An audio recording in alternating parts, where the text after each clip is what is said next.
It's bittersweet news we're starting the week with. The fact that a number of Nigerians who have been in the den of the kidnappers have been released. But unfortunately, we have some much more, well, maybe not much more, but some others who are still within the den of the kidnappers. The bandits and terrorists have inflicted so much terror on our country, and will continue to highlight the work that is being done or not being done to kick them out of Nigeria. You're welcome to Breakfast Central. For the next 3 hours, we're taking you on a journey across Nigeria's socio-political and economic landscape. My name is Olive Emodi, and you're welcome to Breakfast Central. And with me is the resident Clark Kent of Breakfast Central. Hello, Joe. Hey, what's good? Time to flaps.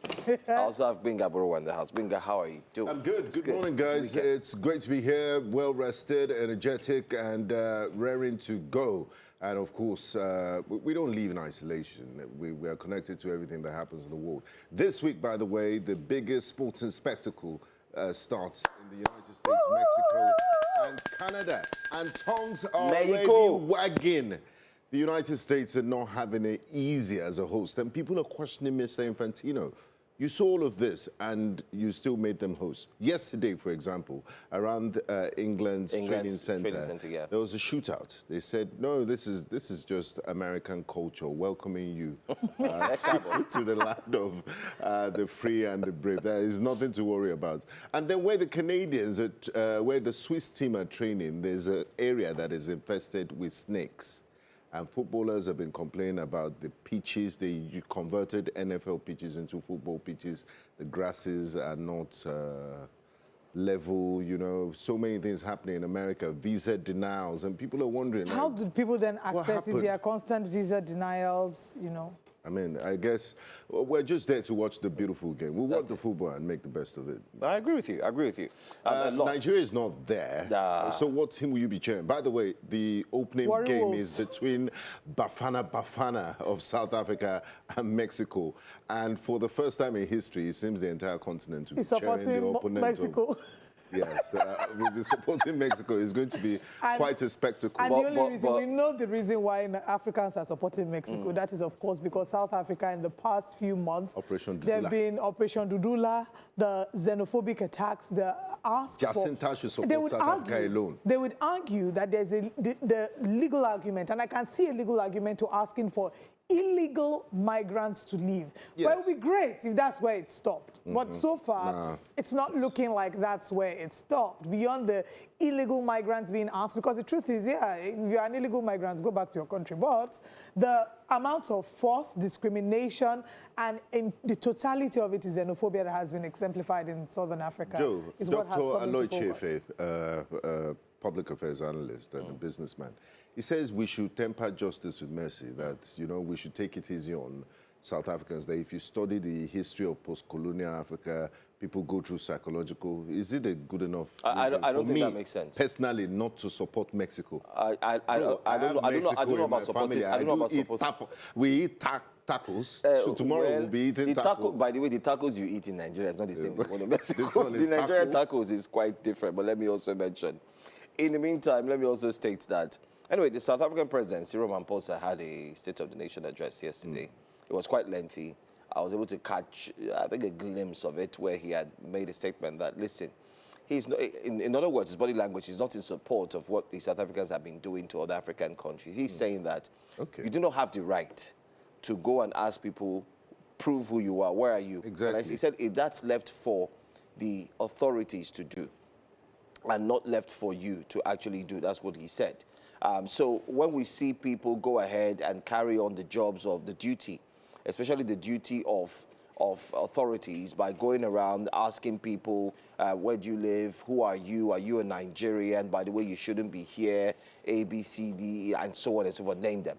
So he made that clear in the State of the Nation address, but people have said he waited too late, far too late.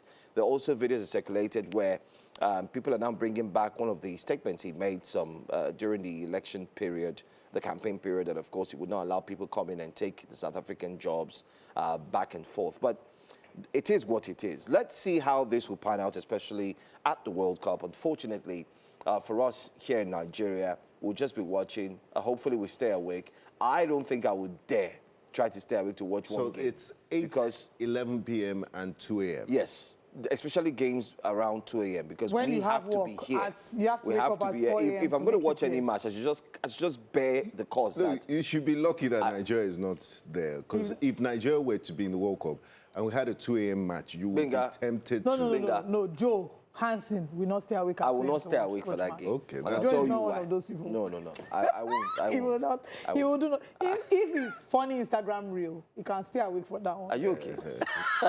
And it has loads of them. Loads of them. Joe is Very our entertaining. resident You know, entertainer of I this also send him stuff because I know Yeah, his sense of humor. I know the kind of things he The sense likes, of humor. Okay. Anyway.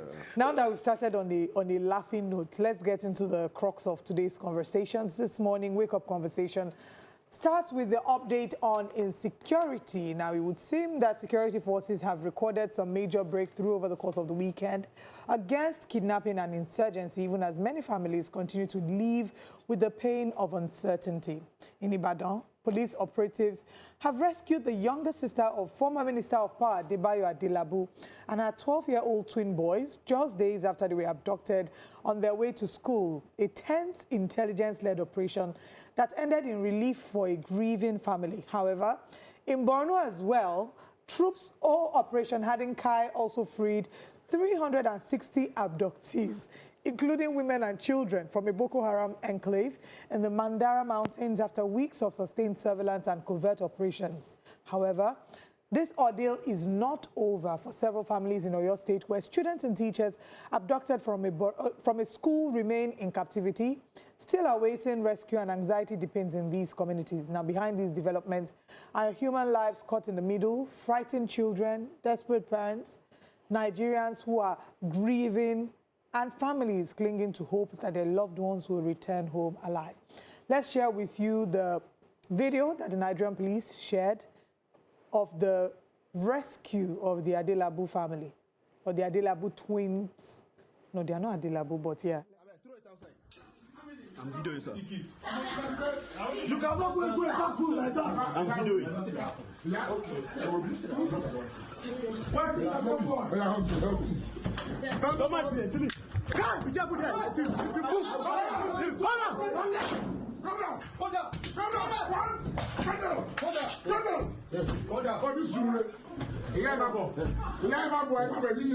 Wait, calm down. You are safe.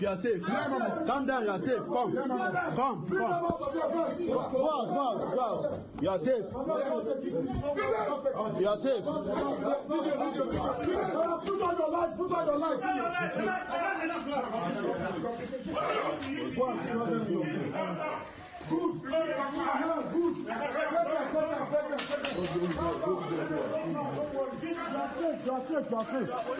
Where are the others? Why this one is okay? Where's Bango with the other guy? Where are the guns? What happened to my brother, their last born? You know, I actually came to brief him on what the government has been doing regarding that incident. Right, we also have the police press release. Nigerian police confirms safe rescue of abducted women and her twin sons, Mrs. Olaide Busayo Adegoke John Paul, and her 12-year-old twin sons, Peter and Paul. Oh, it's not P-Square. Who were abducted on June 3, 2026 in Ibadan, Oyo State. The hostages were rescued during a coordinated operation by the Force Intelligence Department Response Team, FIDIRT, in Ibadan at approximately 7:30 p.m. on Sunday, June 6th. So I think they were in captivity for 3 days. So June 3rd to June 6th, Ms. Adekoke and her children were abducted while she was driving them to school at about 7:30 a.m. on June 3rd, 2026. Anyway, so this is the report that the Oyo State Police has given regarding this story. Now let's look at the different layers to the story. First of all, we must applaud the Nigerian police force for a job well done, for being able to rescue her and her children. And we say kudos to the police. We hope that there are more rescues that will happen, over time. This is, these are the kidnappers that were gotten at the venue or the location where this had occurred. So like I did say, first things first, we thank God, because in Nigeria, everything now, we have to involve God inside. Prayer is the master key. I agree. So we thank God that they have been released. We applaud the police for doing their job and getting them back home hale and hearty. There's also the political layer to this that cannot be overlooked. Sharaf Adin Ali, who's the APC candidate in Oyo State, had been accused. Now, these were all rumors. People were drawing links to the fact that he was the preferred candidate in Oyo State. And as a result, there were insinuations that he might have been behind the kidnappings and that it might be political. The police has not given any reason, any known motive for the kidnappings to have occurred. Sharaf Adin Ali had put out a statement outrightly, disconnecting himself from this, saying he has no intentions. He had, no links to what happened to Adebayo Adelabu's sister and her children, and that is just basically mischievous people who will spin such sort of rumor and have brought it to light. So that's that about that. The police have not named any political motivation, like I mentioned earlier, and this angle just entirely lives on social media. But like I said, he's disproved that. But the irony of it is not missing on Nigerians, as expected, because there have been calls for the release of these kidnapped children, those and their teachers, those that were kidnapped from Borno and those that were kidnapped from Oyo State, that these ones have been in captivity. And Nigerians have started to ask if there is a preferential treatment that is given to people in the case of insecurity. There have been comparisons made, just like the way African China sang, he said, poor man wait if Maggie, they go show in face for crime fighters, but rich man wait if money, we know they see in face for crime fighters. So this is a mindset that Nigerians have had over the years about justice being selective, in the same way rescuing in insecurity being selective. They have pointed out the fact that the swiftness of the police to swoop in and act and release these 3 people in 3 days is not, the irony of that is not lost on a number of Nigerian citizens who have criticized that. But those who speak up for this or defend this will tell you that the insecurity challenges go beyond the splinter group in Boko Haram. There are those who are individuals that have now made a business out of it, and then they will say that the ones who kidnapped those Oyo students and Borno students, some of them have been taken into forest, but that these ones are maybe, just independent kidnappers. I don't know. You let us know what your thoughts are, what side of the divide you're on, and how your general assessment of the story. We're streaming live on YouTube, News Central TV Live on YouTube. Go there, drop your comment, and we'll take comments from YouTube before we head to X as well. But you would see that these arguments are not my sentiments. They're the sentiment of majority of a vast population of Nigerians, because of course there's been sustained anger at the fact that the tons of people, the students and the teachers, we cannot forget Mr. Michael Oyedepo, who was beheaded, his video being circulated. Till date, there hasn't been justice. Family hasn't received his body, if I recall correctly. The people who have been kidnapped have not been returned to their families and reunited with their families, and it's just a very sad state to be in as a nation. Gentlemen? I mean, you've said it all. I would just like to add 1 or 2 things to what you said. The political statement, I mean, this is a time for sober reflection, and we should all be responsible, even in our commentary. Mr. Sharafuddin won the APC primaries. Why would he need to be involved in all of this? But it's good that he's come out to dispel the rumors and, clear the air on that. So it's great. It was the same way a former governor of Ekiti State made a statement linking the current governor with the kidnapping. I know tempers are high, emotions are high and all of that, but please let's be responsible in our commentary and stop bringing up all sorts of conspiracy theory. And what you said about, of course, it's a valid question for Nigerians to question the effectiveness of the police when it comes to enforcing the law or rescuing people of a certain type of social class. And fantastic rendition of that beautiful music by African China. I wish you could have gone on, but we don't have time, where he said, Mr. Governor, lead us well. Mr. President, lead us well. Don't let this nation to fall inside well or hunger. Anyway, I wonder how still long on ago that, they said, and how it is still relevant. It's still very relevant. I mean, Fela's songs of the 1970s are still relevant. So, valid questions for asking, if there's a band A police for VIPs and then the other people get band C, band D. Or bandits. of police or bandits. bandits. You know what I'm saying? And kudos to men of Operation Hadin Kai too. We'll get to that. So, I mean, bittersweet. We are praying for the rescue of those 40-plus kids in the kidnappers' den in Oyo, and also the return of their teachers. Yeah. All right, Joe? There's a lot. I think, first of all, we must say kudos to Nigerian security operatives. Sometimes when you hear positive stories like this, it kind of like gives them the zest to do more. However, there's also a worry in terms of how, not the operation in Ibadan that was carried out, but that took place in Borno, getting the 360 abductees. Nigerians are also asking, especially when they saw the footage of the rescue mission in Ibadan.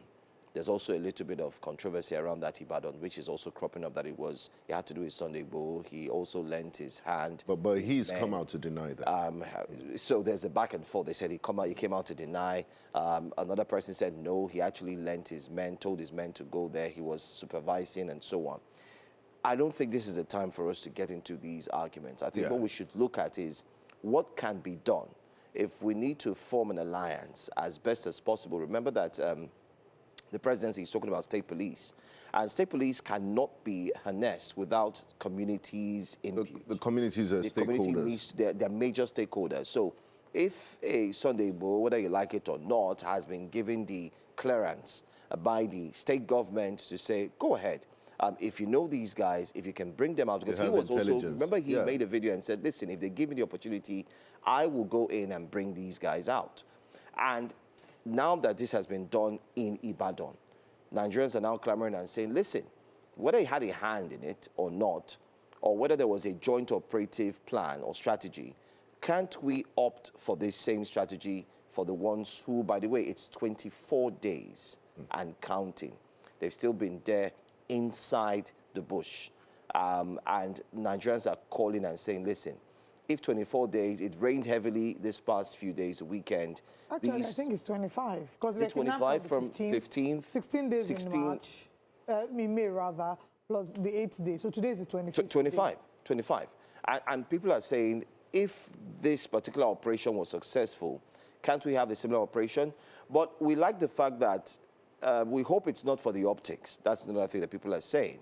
And people are hoping that very soon, if only the security agents had been doing this way back, insecurity wouldn't have been up to this level, wouldn't have been this terrible, because everybody would have had their hands on security, joint operatives, whether you like it or not, it would have worked for the good. But then again, we're happy to see that the former minister's family is hale and hearty, they're safe. Sadly, those who have been caught, I pity them, because I wouldn't say I pity them for good. I pity them for worse, because they deserve what will come to them. And I think it was a crime of opportunity. They've seen these bandits flaunt wealth, and they probably just acted on intelligence. Have you seen the bandits on TikTok saying that we are criticizing them and asking the Nigerian police force to arrest them, to kill them, but that is it not the same Nigerians that benefit from their money when they're doing giveaways on TikTok? It's so sad and it's so appalling. That's another conversation we need to have. I keep saying it, and it's a Monday morning. You, as a Nigerian, asking for a bandit to give you money and saying, share the proceeds, you are as guilty as the bandit. You are the problem. The people who are collecting it as well. Because Nigerians, again, are Nigeria's problem, and you fall under that bracket, leading the chart. Because one thing is clear, you cannot be asking somebody online. In short, that's just one. I saw a tweet, somebody was breaking it down and screen grabbed all the comments. People were saying, how far, when are you coming to our state? You know, they think everything is a joke. Come on. They call it cruise. And it's abhorrent. We're talking about people's lives. I don't know.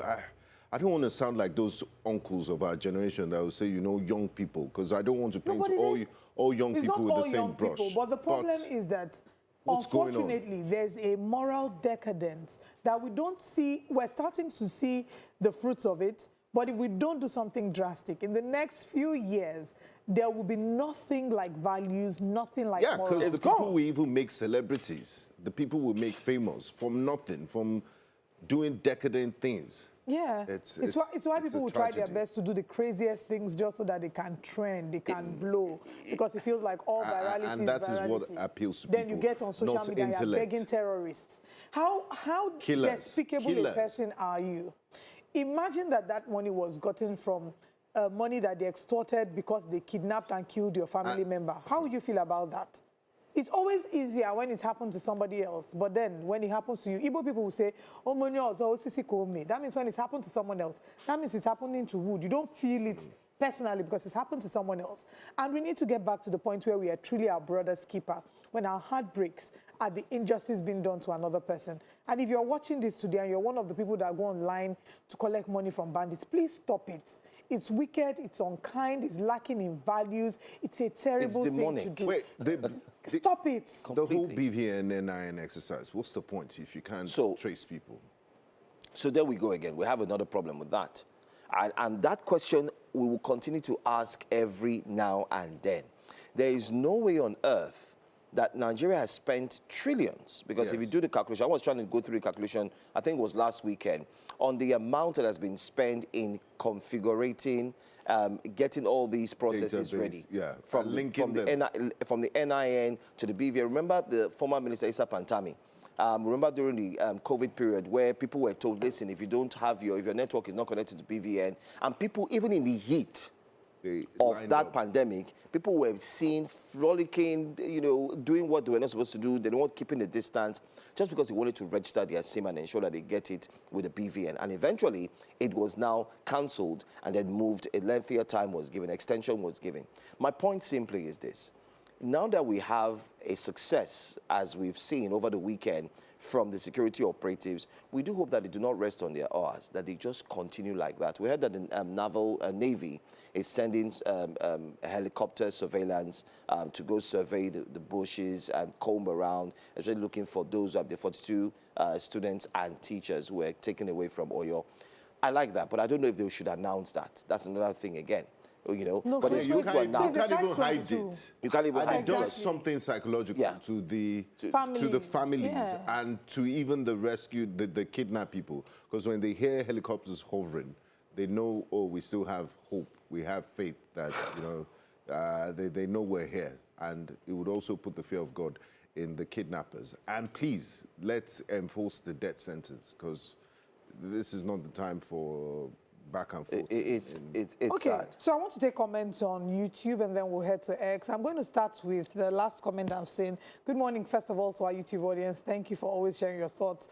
Michael Zu says, Olive and comments. What is the difference between collecting money from bandits and collecting money or rights from APC to vote for Tinubu? Who is the worst bandit here? So what you're saying in essence is that it's okay for people to collect money from bandits. You can't equate the political party with bandits, but I get your point.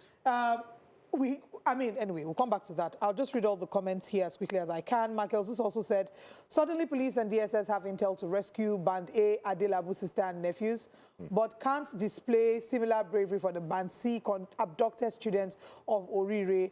Niger is for only rich politicians, he says. Again, this shows the mindset that a number of Nigerians have regarding what has occurred. That question of is there a disparity in being able to access justice. Mr. Johnson says, well done to our Nigerian police as Sunday Igboho guys. Oliver, I saw a video clip in Akoko where the traditionalists cast juju on the suspected bandits that are waiting to strike. They were all lined and been handed to the police. If that is true and confirmed, I think Nigeria police should work in conjunction with those men to rescue the Oyo kidnapped victims. Did any of you see the video where someone, like the traditionalists, placed he cast a spell on them and they handed them over to police? So we weren't sure. I wasn't sure of the virality of that video. I saw it, and I saw a lot of yes, they were caught, and people were celebrating and saying yes, that it was a curse. They laid a curse that anybody who came around that area, I heard they slept off, they forgot their weapons and so on. Olive, this also makes me want to quickly add to that video that I saw that if we have these kind of methods to apprehend these persons or these criminals, as it were, then what are the people in the towns, the villages, what are they waiting for? Would you rather let your people to come in and be captured?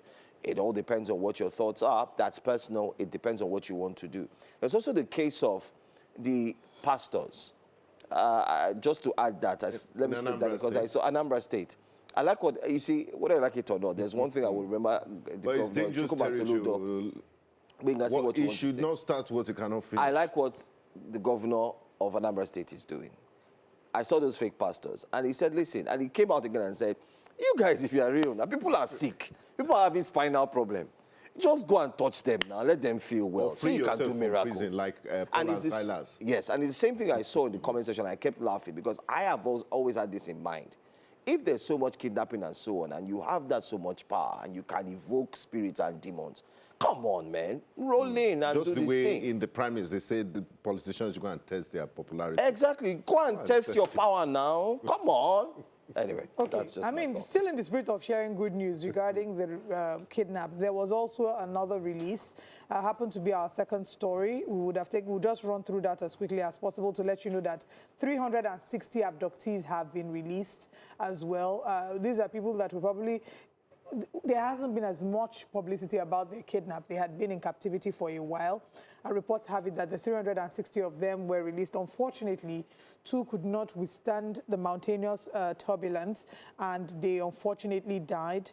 And these are clips of the 360 of them. I was a bit confused, however, because I wanted to know. I remember the initial report was that over 400 of them were kept in captivity. So the question is, what happened? What's the disparity within, the numbers? If 416 were announced to have been kidnapped, I know that at some point earlier they said 16 had escaped or 60 had escaped. So the question is, this 360, are we saying that every single person who was within captivity has now been released? I think those are the questions that readily jump to mind. But this is just to highlight the good news that we have regarding the fight against insecurity. It was said that, this was conducted after thorough intelligence gathering.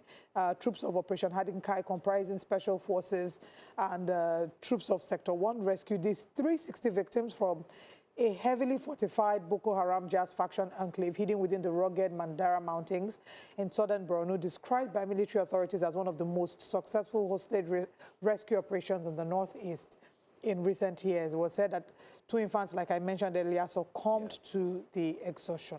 Just to add quickly as well, let's mention that there are also calls for the security agents, the army, to also do a detailed release of how these 360 abductees were actually released. Because if you go on social media as well, even people from Borno State, there are talks around. We do hope our reporter will also be able to comb around different communities and find out what people are saying, because there are talks that, oh, listen, there was an exchange of ransom, so certain people were freed. How do we know? We're not certain. We're journalists. We're just saying it would be nice to quickly have a press release, and we always advise that sometimes a press conference to quickly speak to Nigerians so that you can douse these and dispel all rumors, silent rumors, or that would eventually grow bigger and make people think, okay, so they got these 360 persons because they had paid this sum of money and so on. I remember your state, the requests made by these bandits are still on the front burner. They're asking for, we hear, 1 billion naira.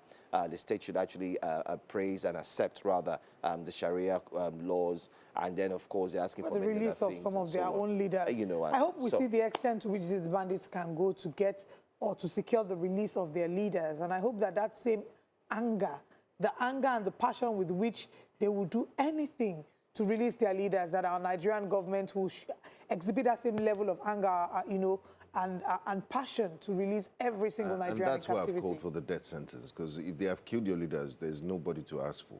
It's gone. So if you do the crime, you do the time.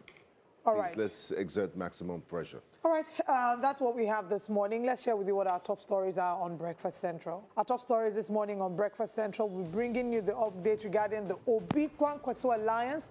It's facing resistance from northern political stakeholders. We'll be getting into that shortly. Operation Hadin Kai troops rescues 360 hostages in southern Borno. And away from insecurity, we'll be looking at court declares National Assembly 110 billion naira SUV allowance scheme illegal. Governor Babagana Zulum highlights plans to increase healthcare workers.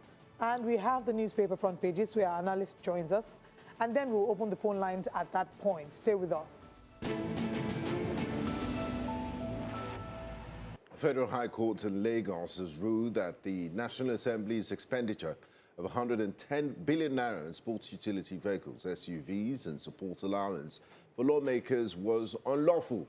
And a judgment delivered on May the 6th by Justice Yelim Bogoro avoided the 40 billion naira spent on 465 vehicles and the 70 billion naira paid as support allowances to lawmakers elected in 2023, holding that the spending violated the Public Procurement Act and was a breach of public trust.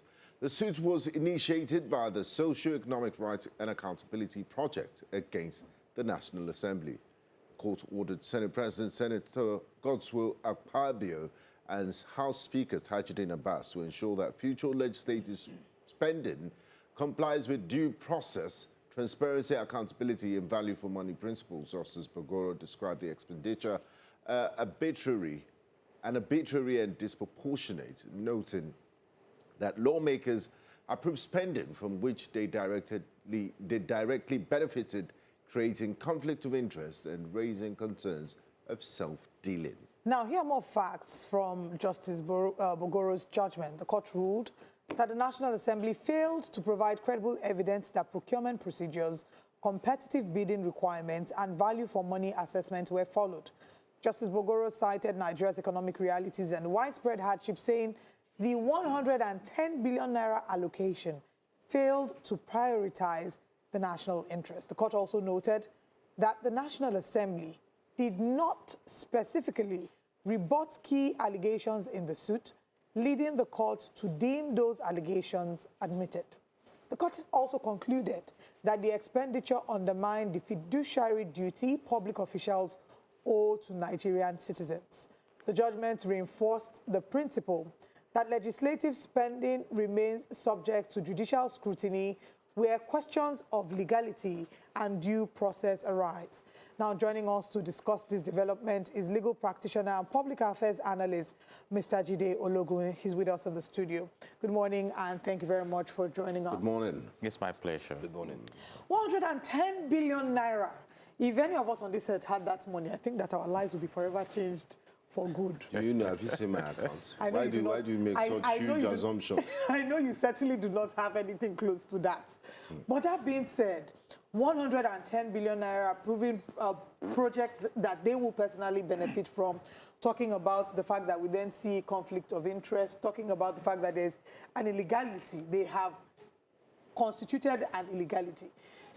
Is there a punitive measure for what has been done before? Are we just going to say kumbaya? Everything They said has go gone, and sin no go more. and sin no more. Let's look ahead and say, going forward, The future. do not misbehave. Thank you very much. And when I read this, that was my first concern, that, okay, in future transactions, be transparent, follow due process. So what about the wrong that has been done? Because it's contrary to national interest. And if you know the National Assembly we are talking about, even from the way the case was managed, they can be least bothered about issues like this. In fact, it may be that the President of the Senate and the Speaker of the House of Reps will proceed to appeal.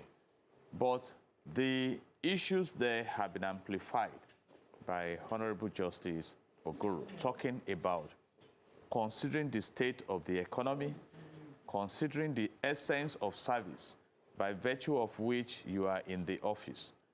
You know, I mean, 110 billion naira for 40 billion naira for 465 SUVs and about 70 billion for our support allowance in a country that is currently owing about 160 trillion naira as headline debt, in a country where about 140 million citizens out of about 240 or thereabout are within the multifaceted poverty window. And you wonder why the National Assembly, that is mandated by virtue of Section 4 of the Nigerian Constitution 1999 as amended, to make laws for the peace, orderliness, and good government in Nigeria, will not reflect the realities of the country in their own consumptions.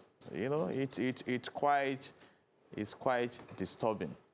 I mean, quite disturbing indeed. And you also wonder that a National Assembly, that is a majority APC National Assembly, and it's APC policy to buy Nigeria, to grow Nigeria.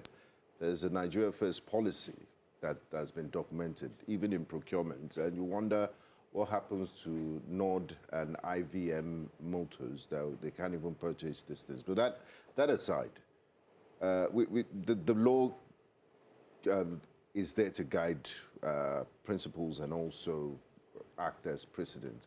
Going forward, how is the law going to, how do you interpret this and ensure that, you know, it's a transparent process and they also don't go for those high-end, luxurious vehicles at the expense of Nigeria's taxpayers? Is there a way to control their taste? Does the law say anything about taste? I think it's a function of ethical practices, which is internal. Because I mentioned it earlier. And 109 of them can't have the same internal ethics and principles. Yes, I'm coming there. I mean, for some people, Toyota is luxury. So that is why the issue of conflict of interest came in.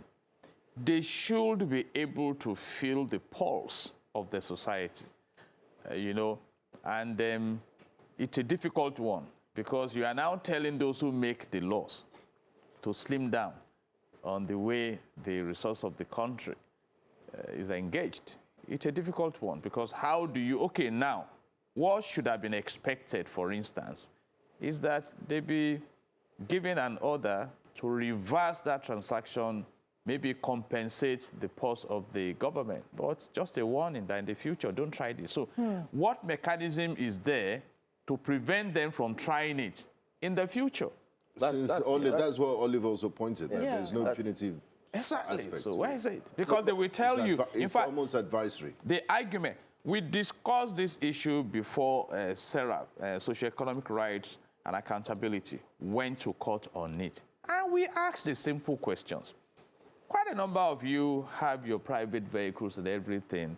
Even if you want to buy official vehicles, look at the state of the nation.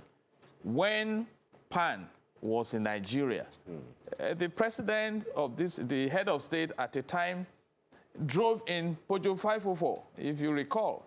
You see, when Shagari was the president, while he was governor. Exactly. When Shagari was the president of the Second Republic, even the politicians, the highest they were driving were the Shagari body and things. You know, 544 was an official vehicle then. You know, but even now... up until the military... But if you speak to some of the senators, like we've seen, a lot of them will tell you that they need to secure and protect themselves. So they the roads are bad. That's one. First of all, they talk about security, so they go for secured vehicles, armored vehicles that are, you know, bulletproof, and that's where you get point one. Point two, they say the roads are bad. That point two, though, sounds very, I'm sorry, that's abysmal because you can't say the roads are bad. It's your duty to ensure that the roads are fixed. So if the roads are bad, you have an alternative. The people who you're supposed to govern don't have alternatives. So you're telling them to just go ahead and manage. But putting that aside, what precedents does this set? Because Nigerians are just becoming fully aware. Just in case our viewers are joining us, what we're simply saying here is that a budget, 110 billion naira, was used to purchase luxurious cars for members of the National Assembly. And now the court says it was wrong. Are they going to return this money? I think that's the biggest question everybody's going to ask. Will they return this money? Will the vehicles even be returned to the dealers? You know, that is a big one. My concern is clear. We are talking about the National Assembly, 110 billion naira. That is lower than about 135 billion naira that is proposed as the INEC budget for elections litigations. Can you imagine? In preparation for Just for litigation. So that means we are ready for the judicial battles, and which signals the fact that we may not deliver a credible, free and fair, transparent elections. You know, and the same constitution that our leaders swore to states in section 16 that the economy should be managed in a way that we have a dynamic and self-reliant economy. Our resources should be harnessed in a way that wealth is not concentrated in the hands of a few, and that maximum happiness and welfare are provided for the citizens. In subsection 2, part D, it says that available and affordable food, available and affordable housing, In the Constitution. reasonable minimum living wage, benefits for the unemployed, care for the old, the disabled are provided for all citizens. Now, let's go to leadership, because you asked a germane question. Yes, I appreciate the fact that they need to be secured. But Section 14, subsection 2 of the Nigerian Constitution 1999, as amended, states clearly that the security and the welfare of the citizens, it did not classify the category of citizens, is the primary purpose of government. So I'm just appealing now that they should please increase the budget in case they want to continue with this culture, and give you your own armored SUV. Exactly. Give you your own armored SUV. I get my own.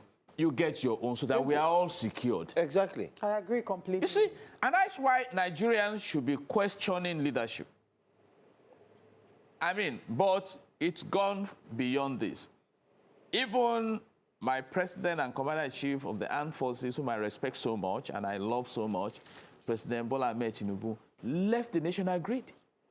That project must have been completed now by installing a solar power for Aso Villa. And also give us the solar. You know what I mean? We are all Nigerians. And for being academic, if you look at democracy, it's a combination of two words. In Greek foundation, you talk about the demos, that refers to the common people, and the kratio, that refers to the power, which says the common people are the custodians of power, that they now hand over to those who will manage the resources and enhance the fortunes of the people. But is that what we have now? Is that what we have now? You see, so now, benchmark 40 billion naira for SUVs and 70 billion for support and allowance, with the fact that minimum wage is 70,000 naira. Yes. Let's even do that Now, calculation. The Governors Forum is even coming up with empathy, like we say in human resource management, to say, oh, increase this to 100,000 naira. But let me ask you, what can 100,000 naira get for a family of husband and wife and 3 children? I've asked that question. How much is school fees? For a month. How much is rent? How much, you can go on and on and on and on and on. You see, how much do they pay for the security they provide for themselves? Because they don't have access to the armored vehicles. So they must pay the vigilante, pay those who watch over their wherever they live in the night. So we need to wake up. And I have prescribed to the government that please don't live fake life that is not sustainable. If you look at the United Kingdom, for instance, it is easy for a prime minister to resign from office, because there is little, I don't want to be too absolute, there is little difference between being a prime minister and being outside government, and a normal citizen. Let me use that expression, because you don't have so much to lose. We have countries of this world where prime ministers ride on bicycle to their offices. You see, I mentioned a case too, and I've been amplifying it. Norway, sir, has the largest sovereign wealth in the world. Absolutely. 2.2 trillion US dollars. And how did they get it? From the oil and gas revenue. And they decided to invest in stocks across the globe, blue chips, investments across the globe. Imagine 2.2 trillion US dollars for a population of about 5.6 million citizens. So that region is in an autopilot of prosperity. And that's why... For the future. For the future, generations unborn. In fact, it's becoming a challenge now that citizens are becoming lazy. I mean, imagine President Jonathan wanted to do it. The governor said, no, we have present-day needs. We need to imagine spend if it. 110 billion, if they didn't even solve our problems, that 110 billion was invested in something profitable. Let's talk about, so first of all, we must applaud Serap, because many people talk about how Serap has several litigations, but this is a win, not just for Serap, but for Nigerians. You know, it has, the court has taken a stance regarding the illegality of the actions of the House. And the judge did say that autonomy does not approve of illegality, which brings me to my next question about separation of powers. There's the independence of each arm, the independence of the executive, of the legislative, and the judiciary. Who then checkmates the legislative arm when it's stepping out of order, right? There was, in part of the document, we're seeing that Serap says that they wrote individually to ask them to return the money, you know, that they are coming out to say that that's not true. Who checkmates the legislative arm? What should be the typical next steps? Should they be asked to return the monies that were being expended? What can be done? You know, would you say that Serap should go back to court and then ask for different prayers to be able to help us get this money back? You see, there is what you call culture. Do we have the culture of respecting the rule of law? As stipulated in Section 1 of the Nigerian Constitution 1999 as amended, that all the citizens and institutions shall be subject to the prevalence of the constitutional provisions. Do we have it? How many of them respect court judgment? Even if the court says return the money, how many of them will return the money? You see? And that is the case. So who we now, the extent to which separations of power will operate is what you have seen.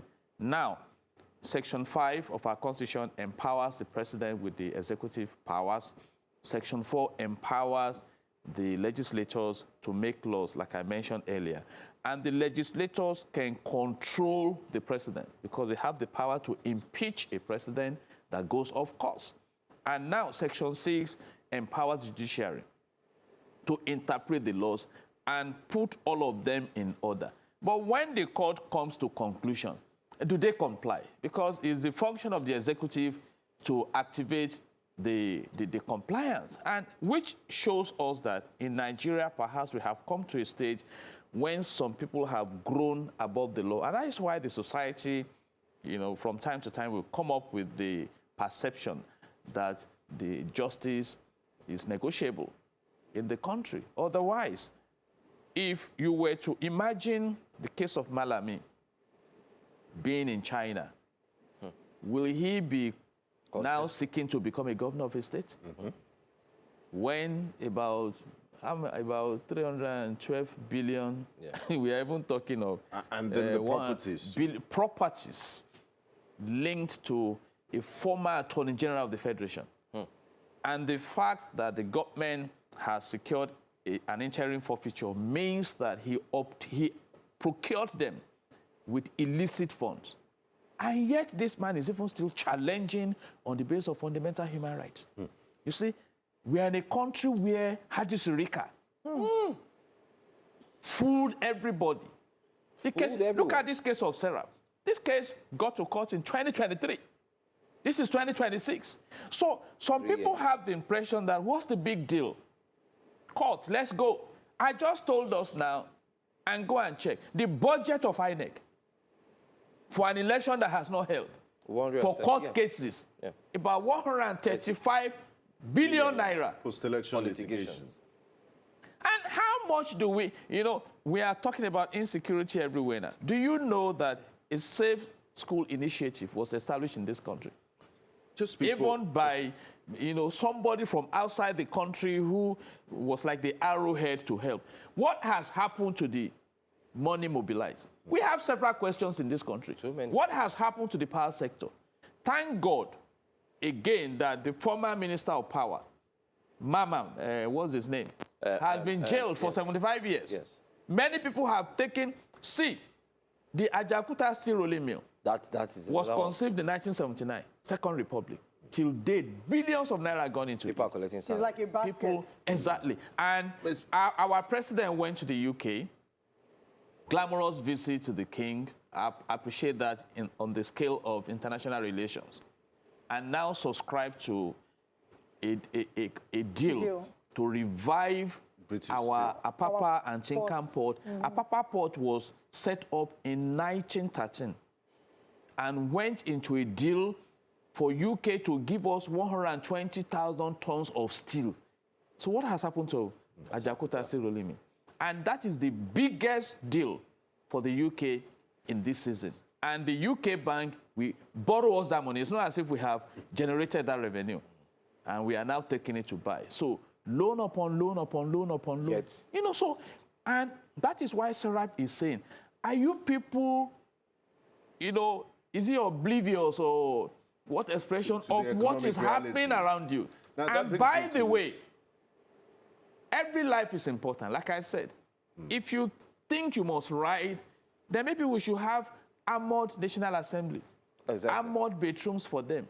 Armored streets for them. Armored car houses. I mean, you should consider the citizens. Like I said earlier, and that- democracy that we claim to practice in Nigeria, the real picture of democracy has not been painted. Now, that brings by me what to we this question experience. as we wrap up. That democracy that you talk about, because what we seem to be practicing is a Nigerian version, is a pseudo version of democracy. And just using the Serap case as a prime example and the practicality and pragmatism of it. Okay, now, the court has given judgment. It's almost advisory because there are no enforcement mechanisms. Everyone has been shouting, get your PVC, go to polls next year. You go to polls, you vote somebody who speaks well, who you think has your interest at heart, then he joins, is one of 109 senators or one of 360 reps. How much difference can he possibly do? So how can Nigerians possibly stop this bleeding by the political class? Because if you appeal to their conscience, it will not work. And you can see that the courts is limited in its actions. What they can, the best they can do is advisory judgment, like we just saw. I think I said at Is the it really time, about PVC at the end of the day? I said at a time that even poverty has been weaponized. The likes of us are challenging what we believe should not be the practice. For some people out there, they are regular political jobbers. For 5,000, they are ready to sell their consciences. In fact, they tell us. I was amazed when I went to pick my PVC that a young man, when he collected it and said, who will benefit from this we pay? He said it. I'm sorry, but I had On to the start- spot. I'm Yes, so sorry, but And this you is... see, you know where this has grown to? We should be monitoring the symptoms around. When a legislator seeking re-election was weeping, begging his people to please give him another chance, then you must ask yourself, what is there? There's a Why lot this there. desperation? Because the wealth in that zone. But like I said, it is not sustainable. Because there's a big question I ask myself anyway I have the opportunity to lead. That if I get out of this office, can I still live my normal life? So that dictates the aura I create around myself. Because I want to be free. Yeah. I want to be free. Celebrity We have status. read. And please listen to us. It's only God that won't leave office. Sorrowfully, and I condole with the family, a former National Assembly member became sick. We are not speaking about health sector today. And he was rushed to the hospital in that Abuja. The hospital said, bring $30,000 before we carry out the surgery. The family could raise $15,000. And the hospital said, no, the money must be complete. By the time the money was brought, the man was dead. I read of a case recently. 2 politicians going to Abuja from Kano. They were kidnapped on the way. By the time the family ran around to bring the ransom, one was already dead. The other was released, and the corpse of the dead one released. I understand the child of the dead one committed suicide. We can see what is going on. Look at it now. Between 2023 and 2024, the ransom collected in Nigeria was put at about 2.2 trillion naira. Yeah. Trillion. Yeah, in front of the Guardian newspaper. So, yeah. You know, so when you look at all this, we must ask a question. Is there a clear distinction between politics and governance? You know, as a believer, you know, I was wondering, Jesus fed a multitude, and he said, gather the 12 baskets. Gather. Prudence. And there's what we call financial intelligence. Proverbs 22 verse 7. Proverbs 22 verse 7 says that the rich rule over the poor, and the borrower is a slave to the lender. So where is the future of Nigeria? When we have even used our crude oil to borrow in advance, to the extent that we cannot even give Dangote, who now has gray hair, having established the biggest refinery in Africa, enough crude to drive that project. And the man needs to import crude. I mean, we need to go and restudy leadership. And I'm recommending this morning, go and study Iceland, Netherlands, Switzerland. Scandinavian countries. Exactly. And see what they are doing. Look at China, for instance, dominating the economic space around the world. Even the battle between Israel, America, and Iran. China is moving freely in that zone because the level they have gotten to, even before that crisis rolled out, China stored fuel for their citizens. I'm doing a study now. Go and check the percentage of the poor in China. I think it's a single digit or so. For a population of over 1 billion. Thank you so much. Barrister, and I also have to add Pastor Evangelist Jide Ologu for speaking to us here this morning. Always a pleasure. Thank you for joining us. God bless Nigeria. All right, let's now bring you update regarding Borno State. The governor of Borno State, Professor Babagana Zulum, has reaffirmed his administration's commitment to strengthening the healthcare sector through strategic investments in human capital development. Governor Zulum made this known during an inspection of ongoing projects in Mongu local government area of the state. During the visit, the governor inspected the expansion work at the College of Nursing in Monguno, a project designed to specifically and significantly increase the number of trained healthcare professionals available to serve communities across the state. News Central's Omaru Kirawa was there and now brings this report. At the ongoing expansion site of the College of Nursing in Monguno is Governor Babagana Zulum alongside Chief Whip of the Nigerian Senate, Senator Mohammed Tahir Manguno. The governor says that the upgraded institution will help address the shortage of nurses and other healthcare personnel, a challenge that has affected healthcare delivery in many parts of the state. We have seen the Federal Polytechnic in Monguno. We have seen the School of Nursing, College of Nursing, among others, all in an effort to improve the standard of education in the state. As you are aware that government is looking forward to increasing the numerical strength of human resources for health. So these are our own efforts. But most importantly, we have also visited the government science secondary school Monguno, which was rehabilitated by the Northeast Development Commission because the school has not been functioning for the last 15 years. Now that the rehabilitation is almost completed by Northeast Development Commission, Borno State government will look into the possibility of ensuring the resumption of academic activities in this school very soon. The governor also interfaced with leadership of the College of Nursing and other sectors to find out pitfalls targeted at improving services. Beyond the education sector, the governor also inspected the ongoing construction of new shops at the Monguno Central Market, describing the project as an important economic intervention aimed at boosting trade and supporting local businesses.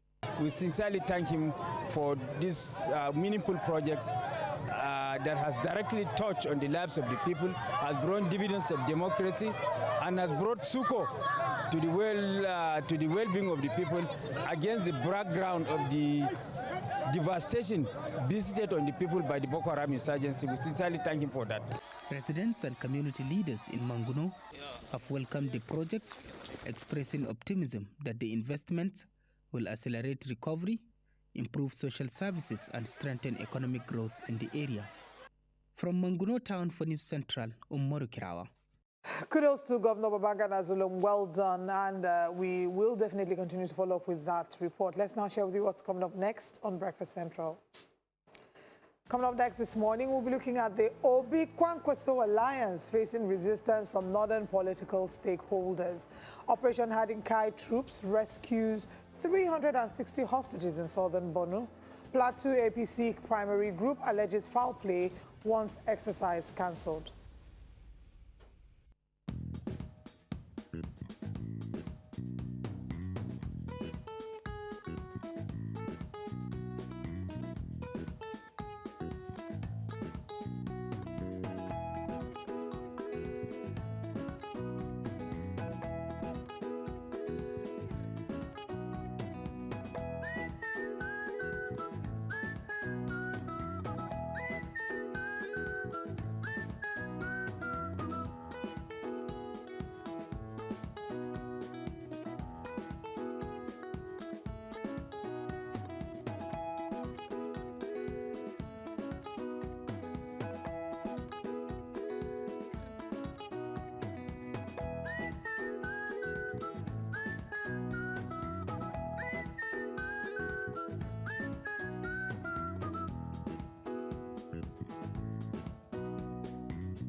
A lot of stories in the news as we speak. But then again, let's move on to another story here on Breakfast Central.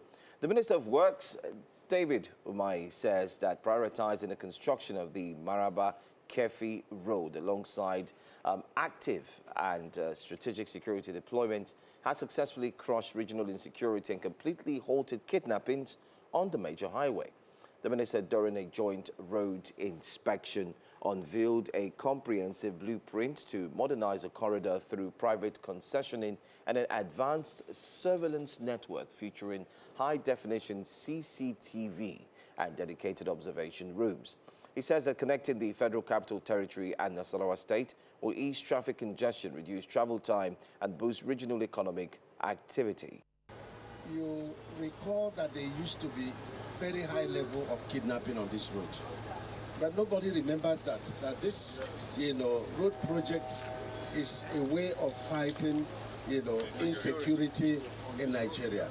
Since the president started, since the National Assembly unleashed, a lot of security, apparatus on the road, we've not heard of any kidnap. We are going to concession this road. We're going to put CCTV as Mr. President directed.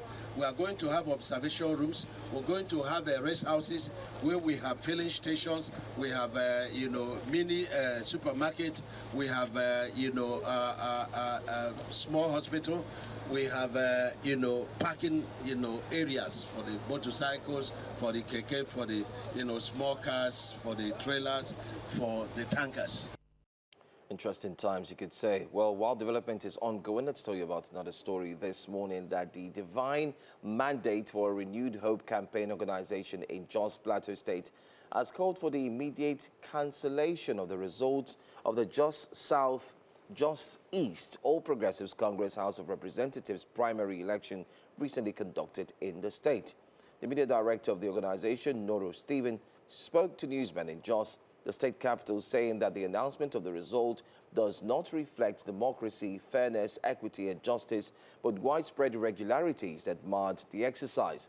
Now, he alleged that out of 12 federal wards in Jos South local government area, only 5 wards witnessed elections, while in Jos East local government area, only 3 wards held elections out of 10 federal wards. Take a look. We call on the National Working Committee to, one, immediately institute a comprehensive investigation into all the reported irregularities and acts of electoral misconduct. Secondly, review of all Ward's reports from people's testimonies and available evidence from affected areas. 3, investigate all allegations relating to the snatching, alteration, and manipulations of result sheets. 4, identifying and sanction all individuals responsible for disrupting the electoral process. 5, protect and uphold voters of people and uphold votes of people who participated freely and lawfully. 6, declare null and void any result arising from wards where elections were manipulated or not conducted.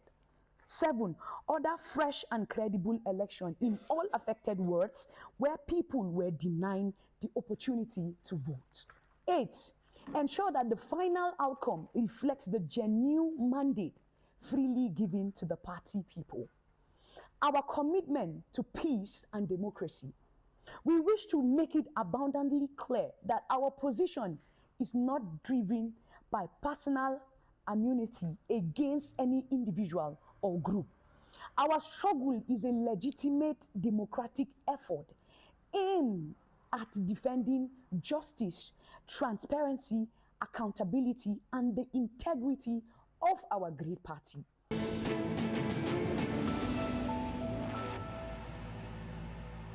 Welcome back to Breakfast Central. Political stakeholders in northern Nigeria have expressed mixed views over the prospects of a potential Peter Obi-Kwankwaso presidential ticket under the National Democratic Congress (NDC) party ahead of the 2027 elections. While some northern leaders argue that the party remains largely unknown across the region and has yet to gain widespread acceptance among voters, NDC officials insist the party is rapidly expanding its grassroots structures and attracting new members. The National Publicity Secretary of the Arewa Consultative Forum, Professor Tukur Muhammad Baba, said northern voters are unfamiliar with the NDC and remain uncertain about its political direction. He also questioned the extent of Kwankwaso's influence beyond Kano State and noted growing voter fatigue with politics driven by ethnic, religious, and regional considerations. Similarly, the president of the Arewa Youth Consultative Council, Zaid Ayuba, argued that Peter Obi faces trust challenges in parts of the north due to perceptions surrounding his stance on the indigenous people of Biafra, IPOB. He maintained that such concerns could affect Obi's acceptability among northern voters. Join us this morning to discuss all of this is the National Publicity Secretary of the Arewa Consultative Forum, Professor Tukur Muhammad Baba. Good morning, Prof, and thanks for joining us on Breakfast Central. Good morning. Now, the resistance that's been reported, is it directed at the NDC as a party or the individuals of Peter Obi and as a candidate, or the Obi-Kwankwaso alliance specifically? I think it's all of the above, depending on where you are and who you are talking to. First of all, this party is said to be well known. Apart from the two individuals, Obi and Kwankwaso, not much is known about the party. And of course, this is a reflection of the various alliances, unraveling and other alliances and so on that has been going on. That's number one. Number two, there is this palpable anger about and towards politicians, especially their tendency to move from one party to another all within a short time. People are asking questions. Exactly what is the motive? Exactly what is the problem? And none of those political parties is talking about the problems that people worry about most. The first one is, of course, the state of insecurity in the country. Nobody is talking about what they're going to do about that. Number two is the economy. People are really, really hard up. It's incredible.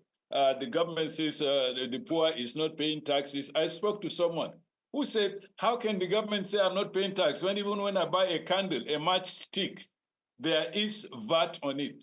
So it's not just directed at the NDC. Kwankwaso and Obi as such is directed, I think, first and foremost at the whole political process. Nobody is addressing the concerns of the people.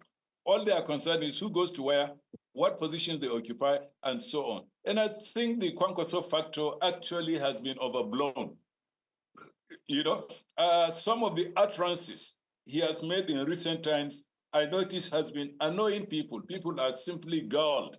Even this morning, I saw a video where he was asking, Kwankwaso was purported to have said that given his record, he has performed more than Ahmadu Bello and Aminu Kano put together. That is very irreverent if you know the position of those two people in the North. In my opinion, he didn't do that. Then there is Obi himself.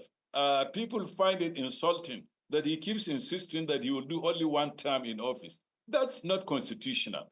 That is actually saying all he wants to do is to be the president for 4 years and that's all. And I've heard people ask, what if you perform very well and people want you to come back? Are we going to hold you to a promise that is unconstitutional? So the sum of it is they don't have a coherent policy to sell to the population yet. And of course, the population is wary, it's angry, it's pressed, and everyone is annoyed. You need to come out with concrete solutions to the problems. Otherwise, people will think you are just playing on their intelligence or joking with them. If you say, sir, that voters are, they're tired, or if we agree that they're increasingly tired of ethnic and religious politics, many are wondering why there are concerns about Obi's regional and ideological background. Why is that a core conversation in northern political discourse as well? It's not a core as such. People are asking questions. Look, I've seen people question the whole idea. Really have not served us in the past. That's why I keep saying that people want alternatives, concrete plans that whether they buy into the NDC or any other party for that matter. Short of that, it will remain the fact that people just want positions for the sake of positions. Now, of course, you need to communicate your intentions, but there is none. It's just who will be where, and that's all. And like I said, some of the utterances are really irreverent.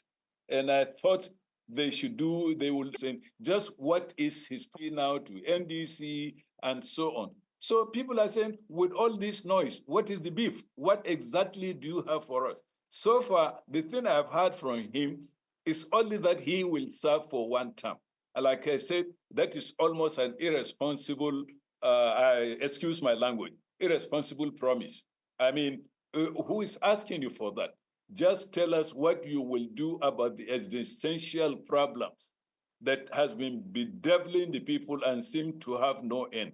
The current party in power does not seem to have an idea. And so in order to sell yourself, you have to come with alternative, concrete alternative. People are not foolish. The average voter in the North is well informed, well attuned to social media, well attuned to information flowing from radio, from TV, and with the proliferation of FM radio, the voter awareness is really, really high.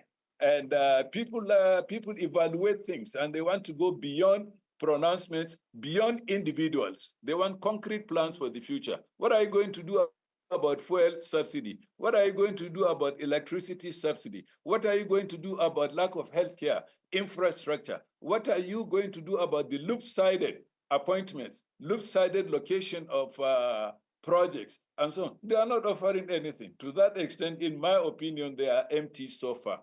Well, some persons would want to disagree with the fact that in as much as a cross-section of people in the North do not agree with Peter Obi and Kwankwaso, some still see them as an alternative to what they have now. Can you confirm or can you share with us what the other alternative is likely, especially for people of the North? Are they now towing towards the side of former Vice President Alhaji Atiku Abubakar?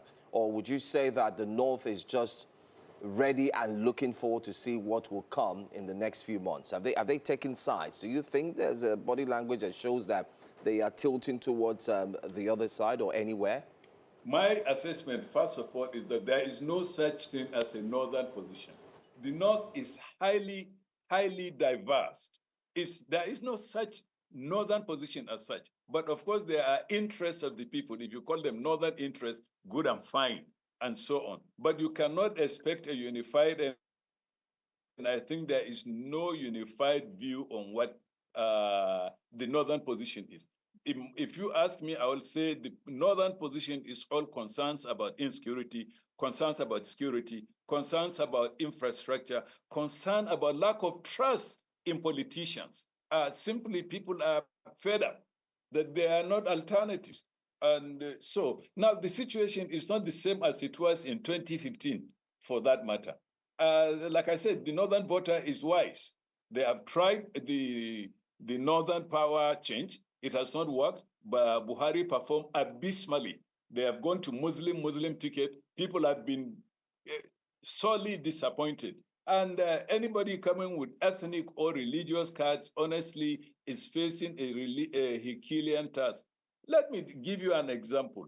The so-called religious promoters of Muslim ticket in 2023, are you surprised that they are quiet, absolutely quiet now, simply because they have nothing to offer the people? So does this mean that we're not going to have seen through? It's not what it is. Okay, I was asking, does this mean that we're not going to see any form of Muslim ticket again being appreciated by the North? But you know what? Just hold on. We'll go on a quick break. When we come back, we'll look to continue this conversation in a moment. Stay with us.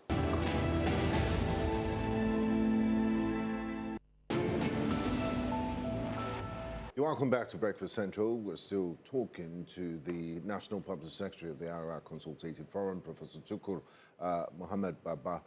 Prof, just before we wrap things up here, I would like to know if the Arewa Consultative Forum is apolitical. That's one. And also, would you be endorsing a candidate ahead of the 2027 elections? Out of all the candidates that have declared their intention, which one of them do you think will carry out the North's best interest to the best of your knowledge? The tradition of the Arewa Consultative Forum to back one candidate alone publicly against another. Rather, the Arewa Consultative Forum has been and will focus on policies that are in the interest. That is, I want to make that very clear. It's been a tradition that we don't. On the other hand, it's been a tradition to interrogate candidates and parties as to what they have for the populace, what they have for specific programs and so on. You will recall that before, and in 2020, 2015, 2023, candidates were called to the headquarters and asked to address the concerns of the North within the context of one Nigeria. So this tradition is likely to remain. Is the AFCF, Arewa Consultative Forum, likely to publicly endorse a party or a candidate? No, it's not. That is not in the tradition. However, the forum will interrogate policies. That's why earlier I spoke. There is very little on which to evaluate the emerging parties, whether the party in power, whether the emerging parties such as ADC, such as NDC, and so on. There's little on ground to make a decision. At any rate, even if that is the case, even if they give us, we'll evaluate and advise the electorate. The ultimate decider is the electorate. Like I told you, it has never existed. In fact, if you go back to the history, assembly was the most diverse, religiously, ethnically, and so, and even ideologically, more than any other single region of the 3 and later 4 regions. The Northern House of Assembly has been the most diverse, and this tradition has remained. I want to say thank you so much for speaking with us, National Publicity Secretary of the Arewa Consultative Forum, and shedding light on what the people in the North, especially those who are engrossed in the political landscape, think about the combination of Alhaji Rabiu Musa Kwankwaso and Mr. Peter Gregory Obi. We'll wait and we'll get to see what will happen, even though the NDC is also facing some challenges. Now we hear that there's a court injunction to deregister the NDC, especially from INEC. Thank you so much for joining us. Thank you. Thank you. We'll talk to you again, sir. Thank you for your time. Well, away from that, let's quickly see if we can connect with our man who is joining us all the way from Delta State, Austin Azu. Just yesterday, we did get a very troubling story coming out from Delta State. And this morning is only rife that we'll try as much as possible to bring that story to you. Austin, good morning and thank you so much for joining us. Very quickly, just yesterday, we heard that houses were razed as a result of police and soldiers' clash in Delta community.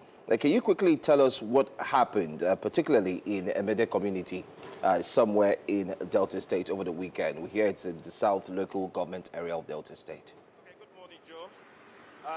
Of course, the incidents occurred on Thursday evening. We gathered that the Operation Delta Sweep, codename Operation Delta Sweep, which happens to be a joint security task force of the state government established by the Delta State government. And of course, their duties and their responsibilities include, one, to assist other security agencies in the state to curb incessant clashes, incessant court clashes, and of course, drug-related issues and so on and so forth. So from the report, we gathered that the Operation Delta Sweep went to Emede community in Isoko South local government area of the state. They got an 810 over a drug peddler and of course some other individuals who are using the substances in those areas. And once they got there, we are told that they went straight to the brothel where most of the youths gathered. Of course, you know quite well that during the evening activities, most of these communities don't really have lights. And don't forget too well that the Isoko Nation protested over this issue of lights, and there was a campaign towards that no lights, no election. So obviously, some of the youths went to that brothel to go and charge their phones. According to the information we gathered, that while they were there, the Operation Delta Sweep came, and they arrived in that area, and they just packed their phones. And after packing their phones, trying to make away with their phones, the youths said no, they can't do that. The Operation Delta Sweep cannot have their way out of the community except they return their phones. And that altercation led to clash, whereby there was a serious clash between the Operation Delta Sweep and that of the Emede community. And of course, there was a force that pushed away the Operation Delta Sweep from the community. The next day, they reinforced and they came back to the community. And once they arrived with some other armed security agencies, and they brought down the brothel. And not only the brothel, they went to the President General's house. They arrested the President General. Of course, we heard that he has been released. They went to the vigilantes, the chairman of the vigilante group's house. And of course, we heard he has been released as well. They arrested him. And not only arresting him, they equally destroyed some properties and of course some of his personal buildings in the community. Though the community is quite tense at the moment, but we heard that the council chairman has placed 6 p.m. to 6 a.m. curfew in the community to ensure that it does not escalate more than this. But however, we are looking forward to hear from the communities themselves. Of course, we tend to go to the community to go and do a fact-finding and really speak to the affected victims and as well speak to some other eyewitnesses who witnessed the event. And of course, thereafter, we hope to get the side of the government as well. And this is not the first time the Operation Delta Sweep, being involved in this kind of activities. But we don't really know what really happened. So we hope to get more details from the security agency itself so that we'll be able to get the real events that took place on that very day. All right. However, everywhere seems to be calm right now, but we don't know if those arrested. All right. Austin, thank you for bringing us the updates regarding, what has been done. For a minute there, when you appeared on screen, I was a bit taken aback. I thought you joined Operation Delta Sweep, the way that you appeared on screen. But we will continue to get more of the updates from you. Thank you for your time with us this morning. All right, we will continue to talk about the situation of insecurity, but we're going to have a very quick break, and when we come back, we'll bring in you updates regarding the return of the 360 hostages in Nigeria. Please stay with us.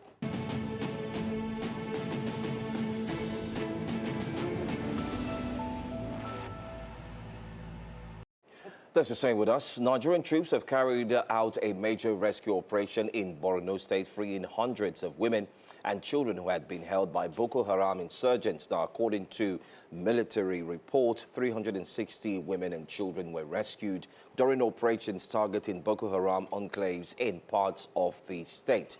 Now, we talked about this in the morning, and we also looked at how security has indeed, in a way, been beefed up by the current administration. But let's not waste any further time. Joining us live in the studios, we do have a former, you could say, director of the DSS, Mr. Dennis Amakri, not joining from the United States, but live in the studio. Good morning. Thank you so much for being here. Good morning. That definitely deserves a loud welcome.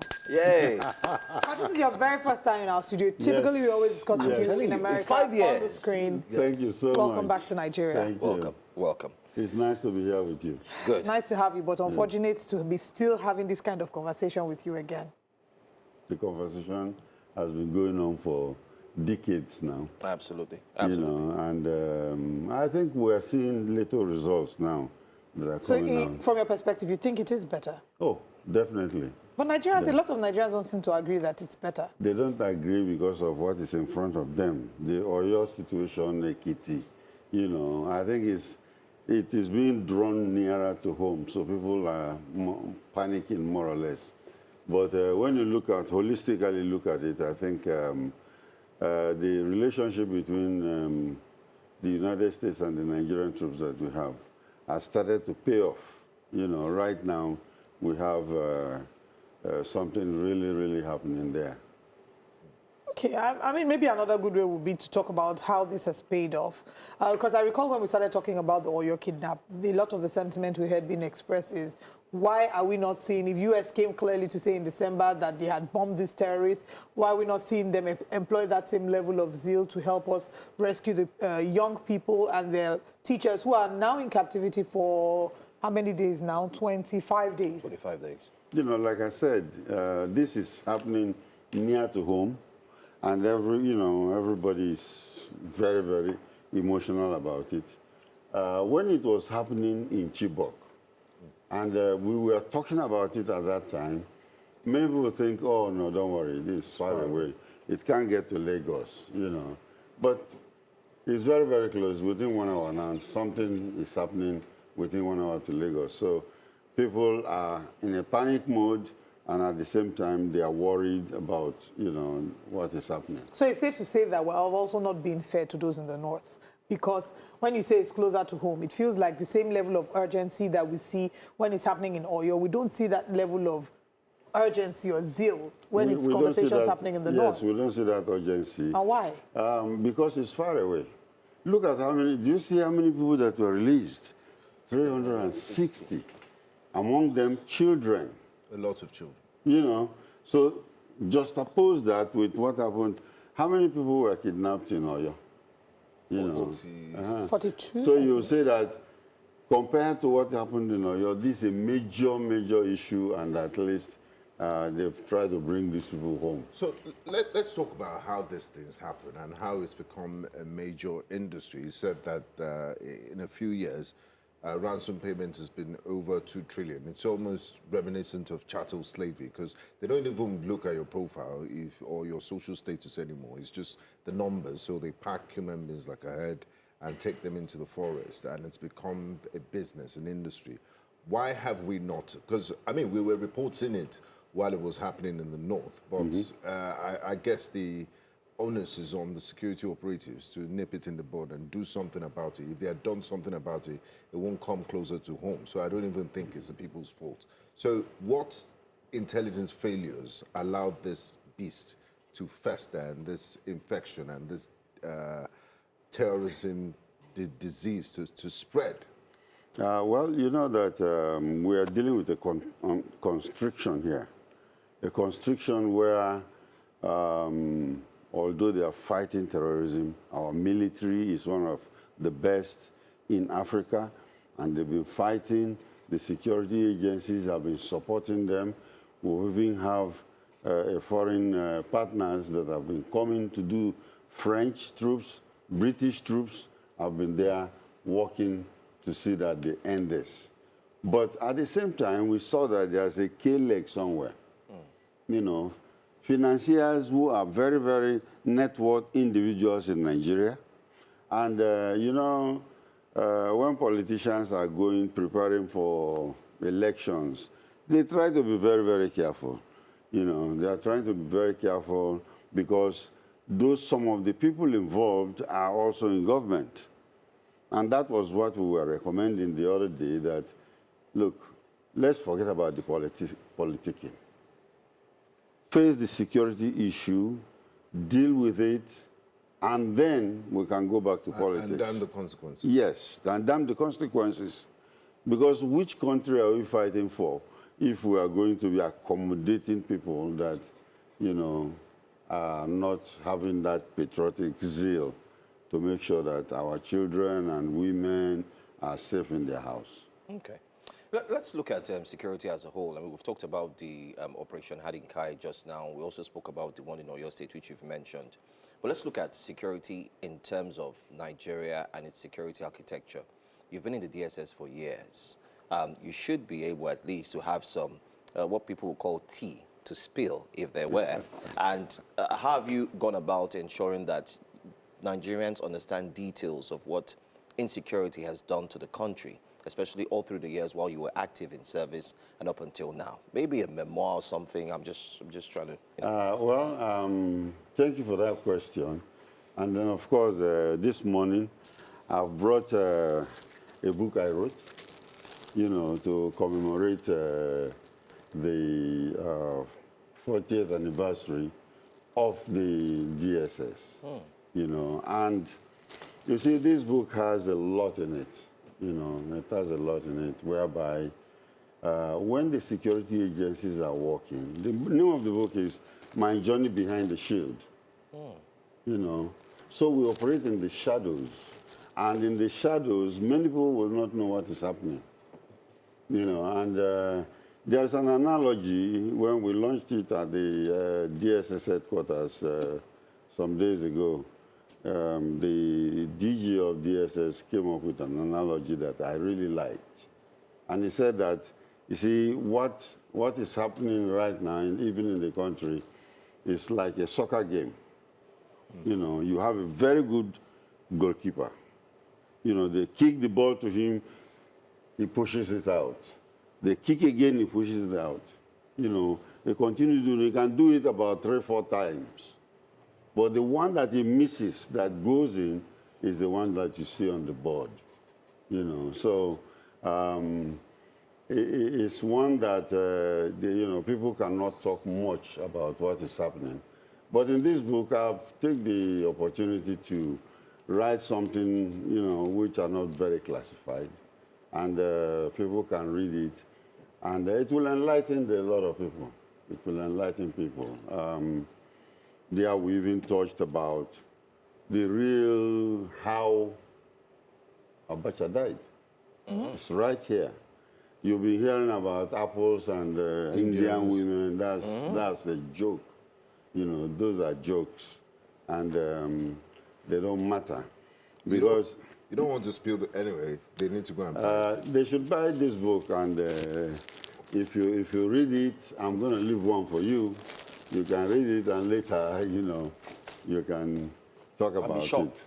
Yes, because you'll be shocked about what the things that are happening behind the shadow that the public is not aware of. But is there a way in which the things happening behind the shadow can be communicated more to the audience, or to the public? And I ask this because sometimes citizens feel like they're left in the dark, and there's something that it can do to boost your morale, to let you know that, you know, this is what is being done in terms of our security operations. Because even with the fight against insecurity, a number of times we speak to the families of these victims.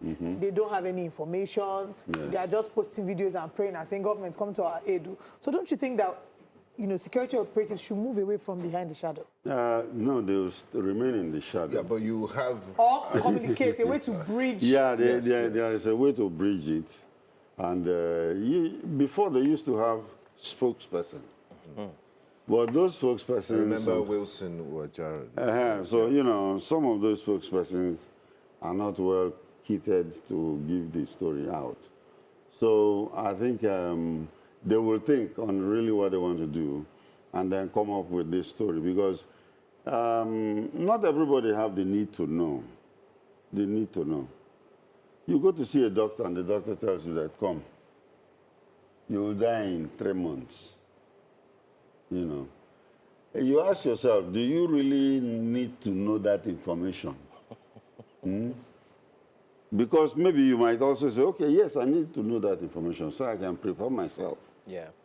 But you see, what kills people, like in COVID, is the information they are getting. COVID actually does not kill people just like that. The fear of COVID is what kills people. So they need to know, you know, it's very, very important when it comes to security services like this. You know. So, but some open source information are out there, and we'll put them there for you to finally, take just a look. before we wrap up this conversation, I want us to explain and to educate Nigerians on the disparity, and I don't know if it was a name that metamorphosized into DSS. 'Cause, I mean, it started from Nigerian Security Organization and then SSS and DSS. So what's the story behind all these names, and what is it today? Is it DSS or SS? What's in the Constitution? The name today is DSS, and that's why you have it in the front of the book, you know, DSS. But it started as NSO, and that's the one I joined, Nigeria Security Organization. Under Umaru Shinkafi, then? Yes, and that was formed when Murtala was killed. On the streets of Lagos, you know, somebody waited for him and finished his life. Now, in many countries, some of these security agencies, majorly what they do is intelligence work and then protection of the leaders of the country, you know, the leaders of the country. So when they formed the NSO, it was supposed to take care of that kind of situation from happening again. And then, of course, it evolved, you know, until Babangida now felt that he wants to reorganize and change the name. And he changed the name to SSS, which is the State Security Service. Now, after the State Security Service, it's been going on, I think, I can't get it, but if you read this book, you get all the details. It became the DSS. That's Department of State Services, you know, all right, in line with other countries. Mr. Dennis Amakri, thank you for joining us this morning. Congratulations, and we look forward to being able to read the book as well. Thank you and for maybe having have me. further conversation. We're going to a very quick break, and when we come back, you know what Mondays are? Special Mondays. We do have a special broadcast from the next segment, and stick around to find out what it's about.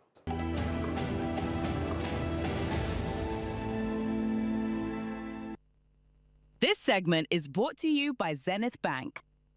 All right, Mondays, definitely we look into the economy, and definitely we're doing it today again. As Nigerians continue to grapple with rising living costs, inflation, economic uncertainty, and unexpected financial shocks. Experts are saying one of the most important tools for financial security is an emergency fund, money that you've kept aside to cover unforeseen expenses such as medical bills, job loss in case they fire you today, business setbacks, that business is no longer working, urgent home repairs or school fees. But let me mention, as we speak this morning, the price of cooking gas over the weekend went up from 1,800 to over 2,200. Some places we hear 2,400. School fees is no longer the same, and the likes. Now, emergency funds, do you have any? Countries such as Singapore and Japan have built strong savings cultures through financial discipline, long-term planning, and structured savings systems. As Nigeria continues to actually expand financial inclusion, experts are also saying that the focus must move beyond simply earning income to building financial buffers that can help households, whether in difficult times or not. But what does Nigeria actually look like, especially with Nigerians and the culture of saving? Let's tell you very quickly that according to 2025 savings report, only 4 in every 10 Nigerians have an emergency fund. Only 4. I don't know if Olive and Benga are part of the 4, but I know I'm one of them. I try to. Only 4. Bro, inside your emergency fund, I need 1 or 2. Let me also tell you that 6 in 10 have no emergency savings at all. More than half of Nigerians do not save regularly. And if you ask them today, this morning, we'll expand on it, they'll tell you, look at the economy. How do you save?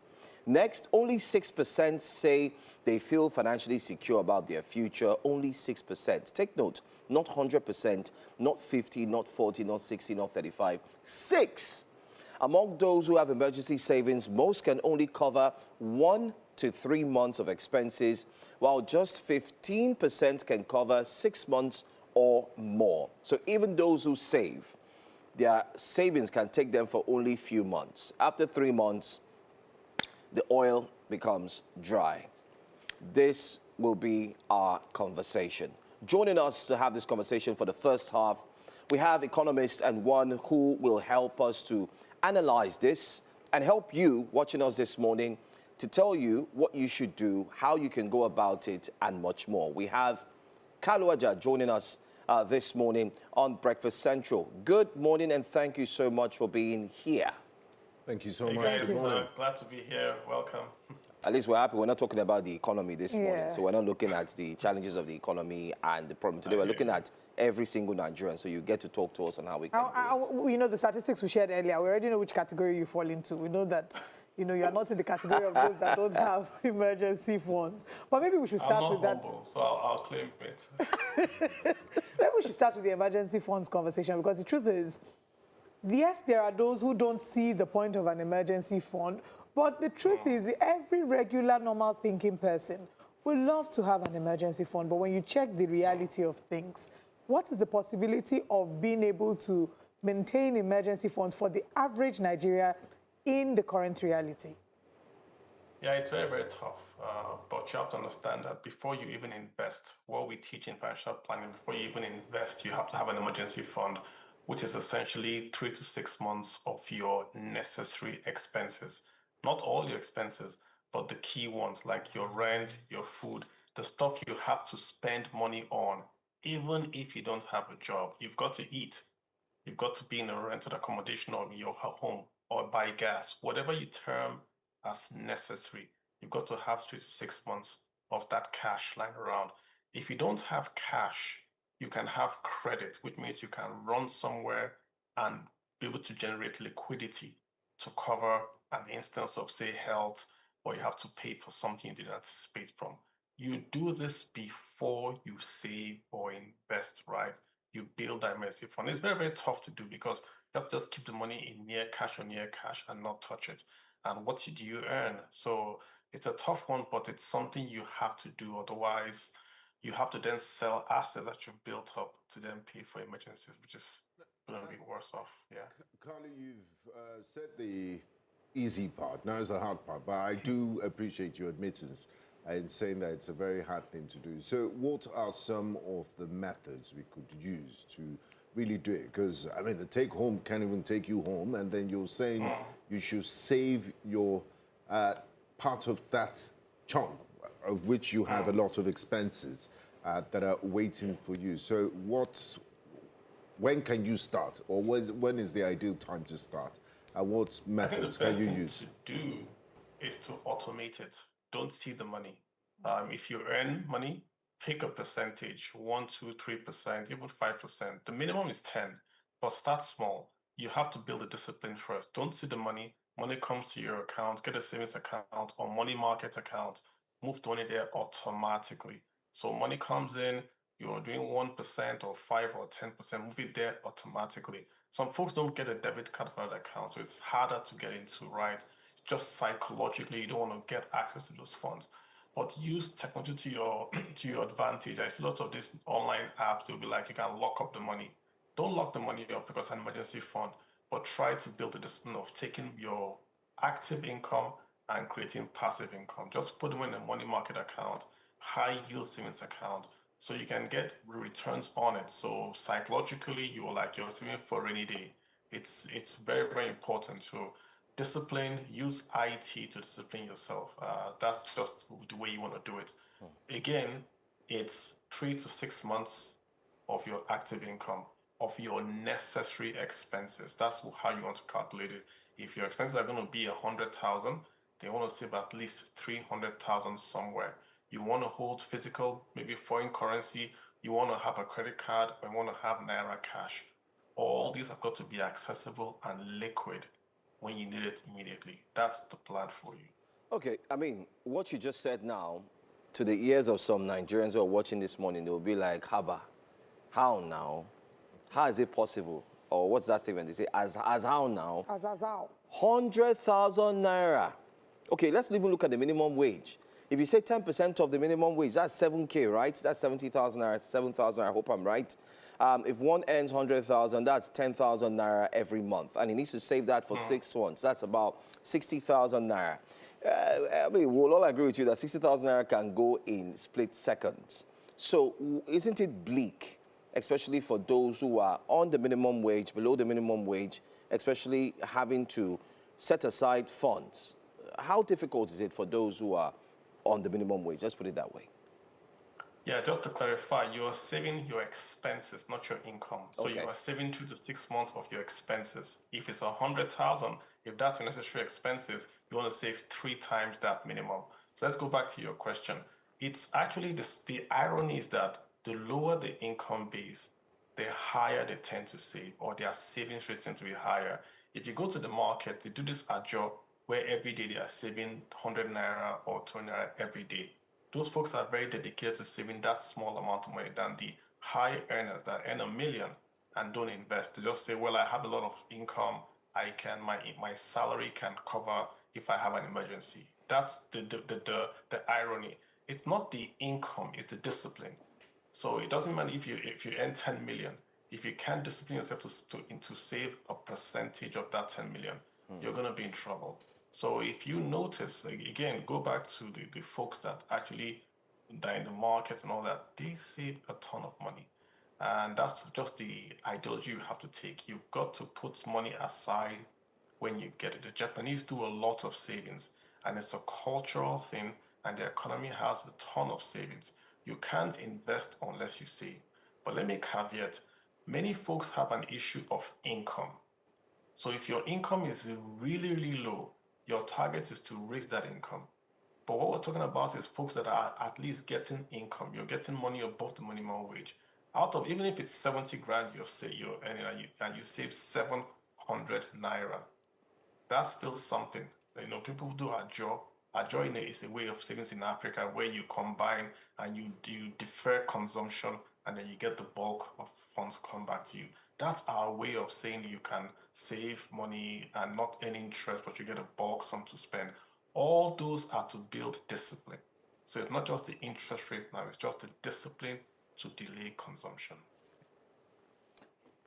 Okay, so I think now we're talking about the discipline, and thank you for clarifying the fact that it's not salaries. So just to point out to those who are watching that if, for example, a person's salary is 300,000 Naira per month, and every month to survive, they use about 200,000 out of it. You are saying that they should calculate, they use 200,000 Naira to pay for their expenses. From what I hear you saying, 3 to 6 months means they should have 200 times 3 will be 600, between 600 to 1.2 million for their savings, you know, save it somewhere. That's the emergency funds. And this is completely different from investment, is that correct? That is correct. That's going to be your emergency fund, 3 to 6 months of your necessary expenses. Not all your expenses, okay, but the ones that you consider ones. very key. Yeah, your food, your rent, your health. You've got to, because why 3 to 6 months? If something happens to you, you've got 3 months to recover. So we say do that before you even invest. There's no point buying shares if you don't have an emergency fund, because if you get ill, for instance, you've got to sell those shares down at a lower cost to then pay you for yourself in the hospital. So do the emergency fund first before you invest. And like again, you don't have to have the cash. If you have credit that you can get access to, that helps. If you've got money, like you can save, that also helps. But you've got to have, the best way is to have liquidity, 3 to 6 months of your necessary expenses. That's the emergency fund. Okay, so, and if I hear you correctly as well, your advice is if one had to decide for now where to start from in terms of savings and investment or, this emergency fund, which should take priority? Emergency fund first. Brilliant. All right. And so what practical measures can we say to people who do not have savings, investment, emergency fund, and they just want to start? You've talked about automating it. Are there other helpful tools that they can implement to help them with being able to start small and then achieve a solid emergency fund and then maybe veer into investments? Yeah, well, try to document stuff. Try to say, what do you earn? What do you spend on? You've got to know what your necessary expenses are.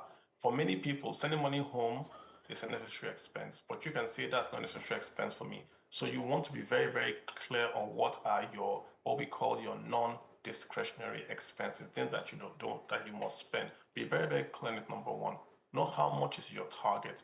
Then have a circle. So you can say, these are my responsibility partners that are going to ensure that I stay disciplined. Remember, it's the discipline, not the interest, that's a key thing for emergency funds. You've got to be able to ignore the pangs of consumption and say, I want to keep this money aside.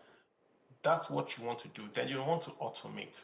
So if you have you have 2 or 3 points, say every month we're going to save 10%. So you can save on your own, or we can save together. We're going to open up a money market account that pays higher interest rates. And once we get paid, we take away 10% from our income. We don't see it. It goes to a money market account and it's sitting there. And we all do it every month, and we all help ourselves to ensure and to push that we do it. We automate it, it goes there. If we don't do it, we call ourselves and make sure that we get it done. Once you get the habit of delaying consumption, it becomes easier to then do it from 5% to 6% until you get to that magic 10%. Once you get to that stage, you find out that it's kind of easier for you to delay that consumption. And again, it's not a Nigerian issue. All across the world, no one saves. If you go to America, Canada, it's everywhere. Only a few communities save by default. I mentioned the Japanese. So we want to be like that, where we can get money and defer it automatically. You can teach yourself discipline. The same way, teach yourself not to buy 2 bottles of beer when you go out. Do the same thing with savings. Just reduce how much you consume. It's sort of like that's very important for you to point out. I'm sure that Benga has taken that feedback. And finally, just before we go, if you can, in less than a minute, I appreciate your advice. I have a colleague, I'll just keep him anonymous, but his name starts with a T. He's a bachelor. How do you even plan for future and marriage with all of this? In this economy, you're still balancing survival, and you need to plan for the future. And the kind of girls that he dates, you can't even take the, because if you're removing survival emergency funds and then you need to have investment on a salary, how much would be there to take that girl out for dates? Or is he not allowed to go on dates? Well, I tell you what, a marriage is a financial event. If you want to get married, you want to look out for a partner that you can do your strategy together and perhaps save together and then grow together. If you know that you don't have any income, then why chase someone that's going to be a quote-unquote liability? You should get into marriage with a partner, an asset that will then grow your asset base. So seriously speaking, when you date, be intentional about dating. Why date a gentleman that's going to spend his life savings to take you on a date? That's how it's going to be there when he gets married. So be very intentional and ask the question, do you have an emergency fund? Do you have a savings plan? What's your financial score? What's your credit score? You want to, not that you ask it so directly, but be careful and know how your partner treats money, because it tells you how he's going to treat your money if you get partnered Very together. important point you've highlighted, Mr. Kaloaja. Especially, the conversation about dating within your financial bracket. I'm sure we should have a special segment. Why are you so passionate about because I'm in the market. Thank you so much, Mr. Kaloaja, for joining us this morning. Thank you very much. Oh, my goodness.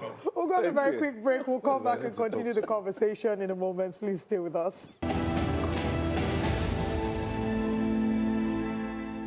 Thank you so much for staying with us. Wow, the big question, do you have emergency funds?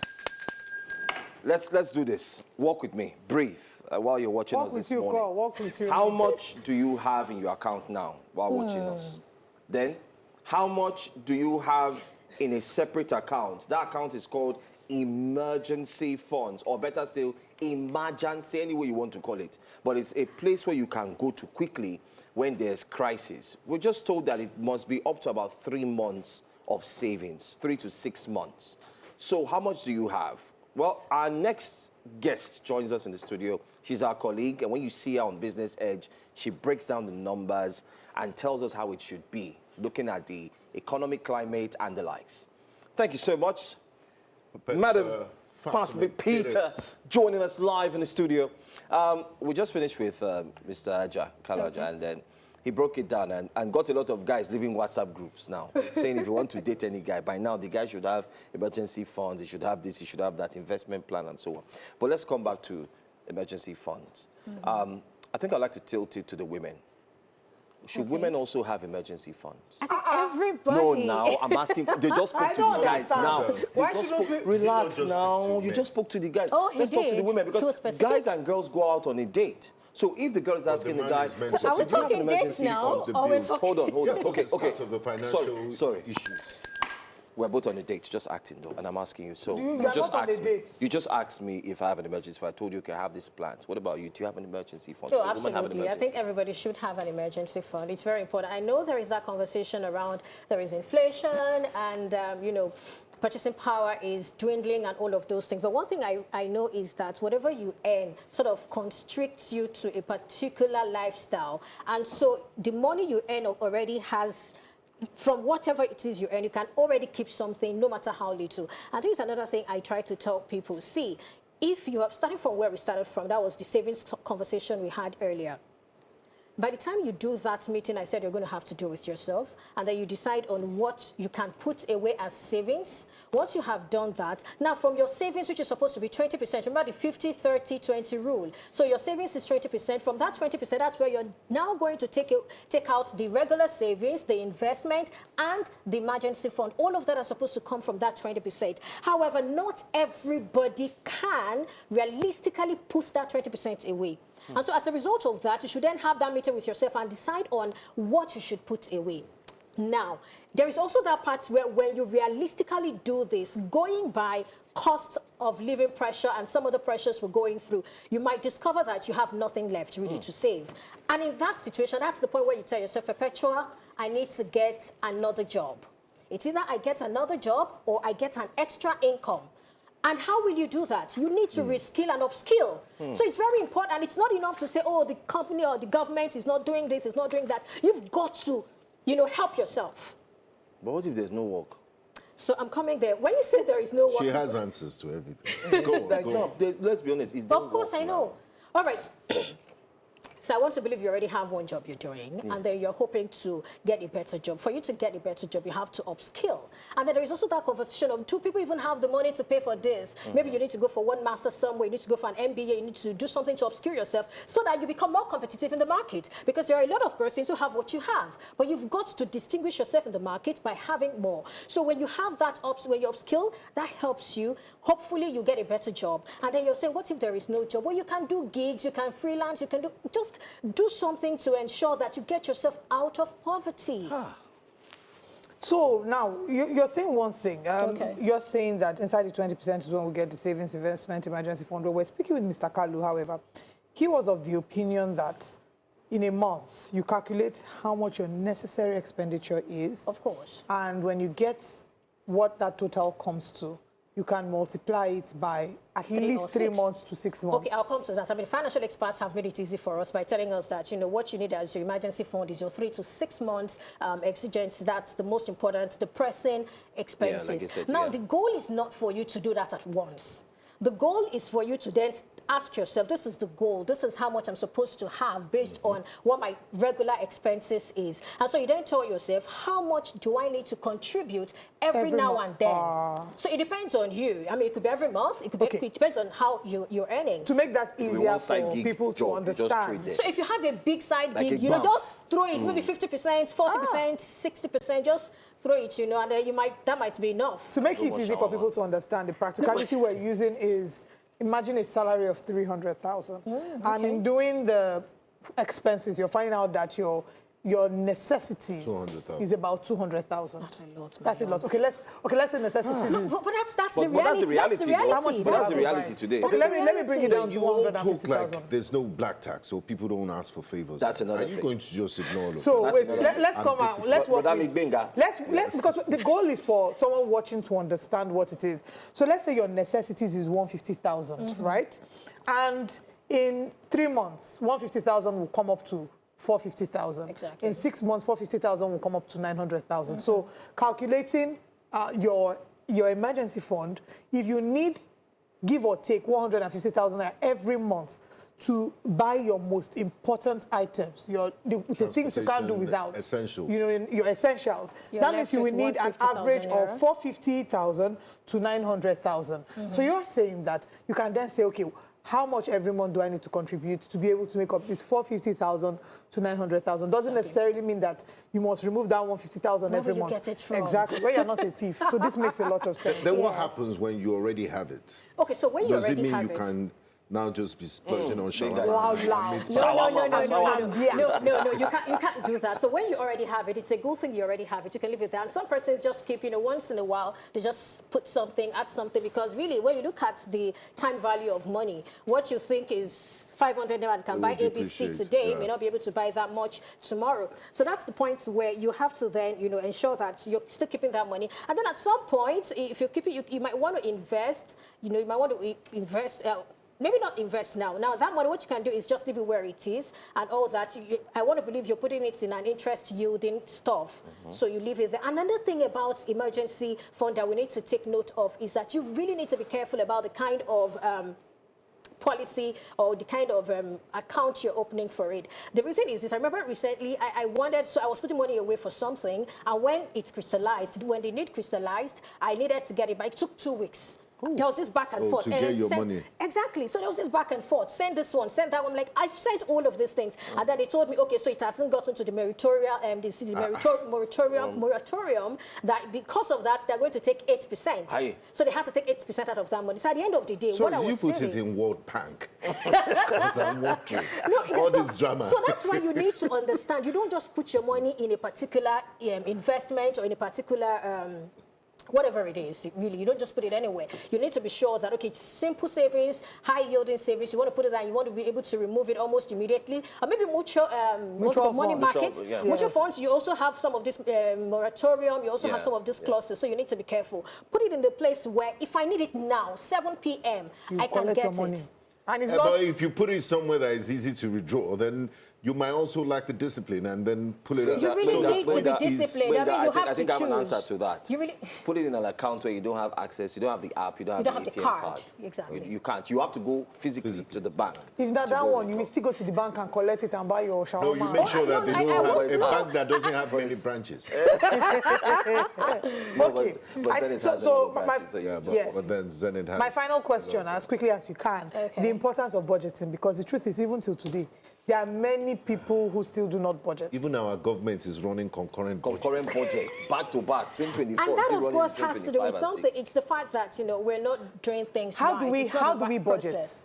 Maybe let's go to that basic, because there are those who say... budget, I think that should be a topic for next week. Actually, we should Let's have look at it. a proper conversation about budgeting tools, because the truth is, sometimes you think to yourself, like now, off the top of my head, for petrol, on the average, I spend 320,000 naira a month.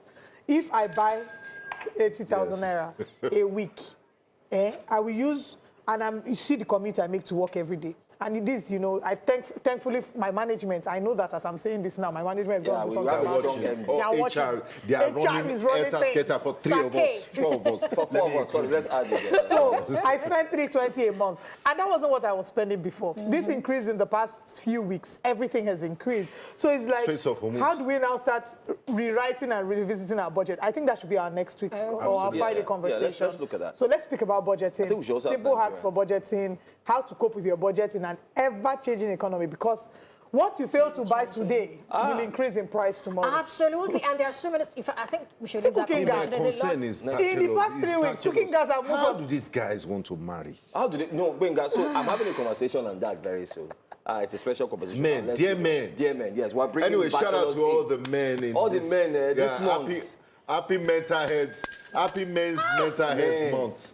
Men, I will not talk trying. about women because it's Men's Mental Health Month. Because we're doing it something affects all of us, special. but We'll let everybody. And you are expected to bring... no, You're going to bring the family will make requests. You have to rent accommodation. You have to buy a car. By the way, if you don't buy a car between now and January, when the tax laws kick in, don't worry, when we'll do budget. If I was a bachelor, I would have just gone to seminary and be a father. I don't give up. I want to believe that whoever you have that relationship with someone who's also considerate and understands what's happening. And so it's also about somebody within your tax bracket. That's your generation. Exactly. That's your generation. No, that's you're married anyway, Talk to Tunde Raji. Because the truth is, you are in a stage, you know you can't afford a certain quality of life, but the people that are entering your eye, they are... Quality of life is times 5 of your own. Now, I can't be looking at Rolls Royce and Maybach. But them, they are Corolla, but they are looking at Maybach. So I get your point. Exactly. That's it within your tax bracket. Thank you so much, Perpetual. It's always a pleasure to have you here with us. Thank you. And thank you to our guest earlier, Mr. Kalu Aja. We will come back again to talk about budgets, and because the truth is we understand that the cost of living is trying to take out the living. And we'll come and see how we can make the best of it. We'll go on a very quick break, and when we come back, there's more to look at this morning. Please stay with us. This segment was brought to you by Zenith Bank.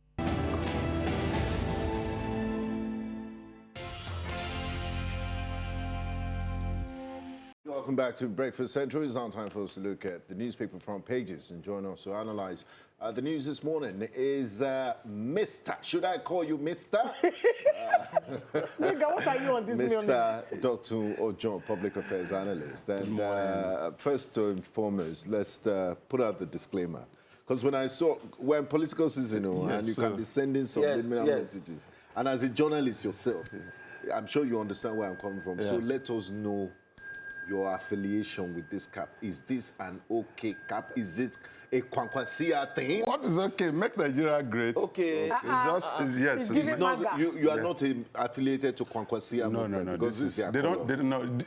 Is this their color? Yes. But they don't use this kind of. But this one is even closer to Donald Trump. Make America great. Great, again. yes. This one make Nigeria. You forgot to put again. When were we great? Wow, I'm not there. We've always been great. Let's get into the papers this morning, starting off with the front page of Al Jazeera newspaper. Let's see what the front page is saying. On the front page of Al Jazeera News this morning, again, Tinubu vows will never surrender to terrorists, says more work needs to be done. United World Wrestling Competition, Nigeria wins 1 silver, 2 bronze medals. Kudos to us. Emir of Ilorin, London, Ibu. Emir of Ilorin. I think London is still hungry. He's still hungry, but I can't even lie. Kwasu VC mourn ex-Unilorin VC Ambale, really sad. Attacks federal government to repatriate Nigerians from South Africa. Court declares National Assembly 110 billion naira SUVs allowances unlawful. We'll start with that story. Police confirm rescue of ex-minister's sister's children. 2027, Ebonyi commissioner resigns, joins PDP. Farmers lament $2.34 billion import bill, seek improved farm security. Niger set up health agency to regulate private healthcare services. Bauchi, Gombe, Jigawa initiates 20 billion naira hospital upgrade project. I like what Niger State is doing, because Yeah, sometimes you end up having native doctor in hospital. Yeah. And I'm happy because, I mean, this particular governor has been in the news several times for the wrong reason. Have you seen his He's in the farm news this and time his for the pets? right reason. It has exotic animals like deer, all these fairy tale animals, something like antelope. Inga, please leave me this morning. You want it to have goats and go around. Court declares National Assembly 110 billion naira SUVs allowances unlawful. Serap took them to court in 2023. We've gotten judgment in 2026. Court has said that I think it's 40 billion naira for cars. 70 billion for... 70 billion for, I've forgotten what 70 billion is for, but the court has declared it illegal and saying going forward, they must be very, they must be accountable in their spending. But the question is, first of all, kudos to Serap for that. Yeah. What happens to the previous spendings? Who checkmates the legislature? Oh, it's a big question, and I've repeatedly said that the most important arm of government when it comes to democracy is the legislature. Unfortunately, the major issue we have in our community today is that the people are not believing what the government is saying. And one of the reasons is because there's a disconnect between what the government wants the people to do and what the government or people in government are doing. For example, you can't continue to tell the people to tighten their belt and you continue to live in abundance and opulence. So I think there must be a reflection of what the country is going through. I have said it repeatedly that in the history of any transformation, it comes with pain. But the pain should not be limited to people who are already in poverty. Between 2023 and 2024, we had about 10 million more Nigerians moving into abject poverty. So we saw that it's a pain of the process. And the president can come out, or people in government, to say, oh, there's no change anywhere that will not come with pain. We have accepted that. We're just saying that let your lifestyle reflect the reality in your community. If you tell your people that, oh, understand with us because we have to go through this pain, it must be seen in you that you are also understanding with the people of the community with the kind of lifestyle that you lead. But again, what we had in 2023 is an improvement upon what we've had before. It used to be extremely volatile to the point that at the point in Nigeria, 25% of our annual budget was spent on the needs of the National Assembly. I did not say 15%, I said 25%. So we believe that with this kind of judgment, with continuous conversation within the community, that the way officials of government come across to people will be better, so that we can have a group of people that will believe that their government is truly working for them. Do you think that maybe they need to have a review of the 1999 Constitution, which eventually looks into the salaries of the lawmakers? Because Nigerians in the past have also said that until the lawmakers declare what they earn, because till today, if you ask any lawmaker, he will tell you his salary is 1.5 million. Some will tell you it's 300,000. Some will tell you it's 21 million. So there's no specific amount. Do you think maybe we need to look back into the Constitution, review it, make sure the salary aligns with the civil servant, and then maybe a little upward, so that when these people are rushing to go into the assembly, they're not rushing there, because it seems there's so much gains. It's so attractive. It would be extremely hypocritical of us to think that once we affect the salary of the people that are representing us, that we will get a semblance of democracy. No. You cannot have an investment of over 2 billion to win an election into the Senate. The question you ask yourself is that there is a law already that guides spending. So I always advocate that the Nigerian situation is not one that calls for new law. It only calls for new logic in a way that whatever it is that we say is our law, everybody is working towards it. As a president now, I think you cannot spend, I think it's between 5 billion or 10 billion, 5 billion or so, to more than 5 billion. But who is checking, no, even to win election is what I mean, but who is checking what the political parties are spending at the end of the day? If there's no provision ab initio for sharing money to buy vote, nobody will demand money to cast vote.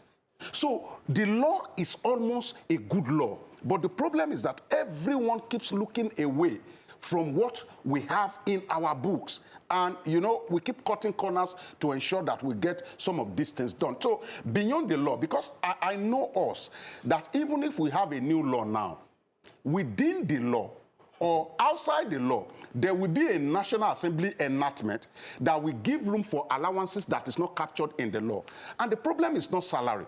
The problem is allowances. Do you know in our Constitution, or in a moral democracy, there's no place where a legislator should execute project, but in our own peculiar way, the Obasanjo administration has created a room for what they call constituency project. The idea of the constituency project is that you come from a constituency, you understand the need of the constituency, you bring it during budget passing, you insert it into the budget. But do you know what they do? For you to execute that project, it should be done at the level of the ministry. But they allow you to bring the person that execute the project. So in other words, a legislator had become an executive because a legislator is not supposed to execute projects. So there will always be a way to manipulate our law. We just need a new democratic logic that says, if it's like this in our book, it must remain like that. And then again, there's even the part of the judgment that had said that there was conflict of interest. This project, they're implementing project that they personally benefit from. Yes. Are they guilty from the accusations against a certain body, you know, when they were doing the coastal highway? Yeah. Anyway, let's move on to this Nigerian newspaper and see what the front page is saying. On the front page of this Nigerian newspaper, the big story we see there is military rescues 360 captives in Borno. Air Force intensifies search for abducted Oyo school children and teachers. Court voids National Assembly 110 billion on SUVs. We've taken that. NDLE intercepts opioids in Taraba. Arrest 75-year-old in a boy. 75-year-old is supposed to be arresting. What? Hard times. Nigerians trade household goods. Wow. Second-hand dealers, scavengers profit from citizens' desperation. It has gotten this bad. We talked about sachetization. So now people will start selling little things. Oh, my microwave, I'm not using it too much. Besides consuming electricity, come and take. Farmers decry 2.34 billion naira import bill, seek improved security. So let's talk about the big story about the military rescuing 360 captives in Borno. Okay, so and then link it to the Adelabu story, Adelabu sisters. Okay, a bit of philosophy this morning. There's no crime that is completely condemned in the community that can thrive in any country. So if you see a particular crime that everybody in the community condemns, and the word everybody is 90% of the populace. Now, there's a kind of kidnapping that the community condemns. Let me tell you that type. That type that somebody kidnaps someone, and in the morning the victim is served with noodles. That kind of kidnapping, the community condemns it. And when that happens, it is easy for the community to release information. The Adelabu kind of kidnapping is that kind of kidnapping. Now, there's a second kind of kidnapping that takes people into the forest. It is called territory-taking kidnapping. That one, there's a percentage of our community people that are in absolute support of that. And when you look at percentage, don't determine it with number. It is with influence. There are people today, either you want to say it or not, you want to shy away from the fact, that believes that Nigeria is their property.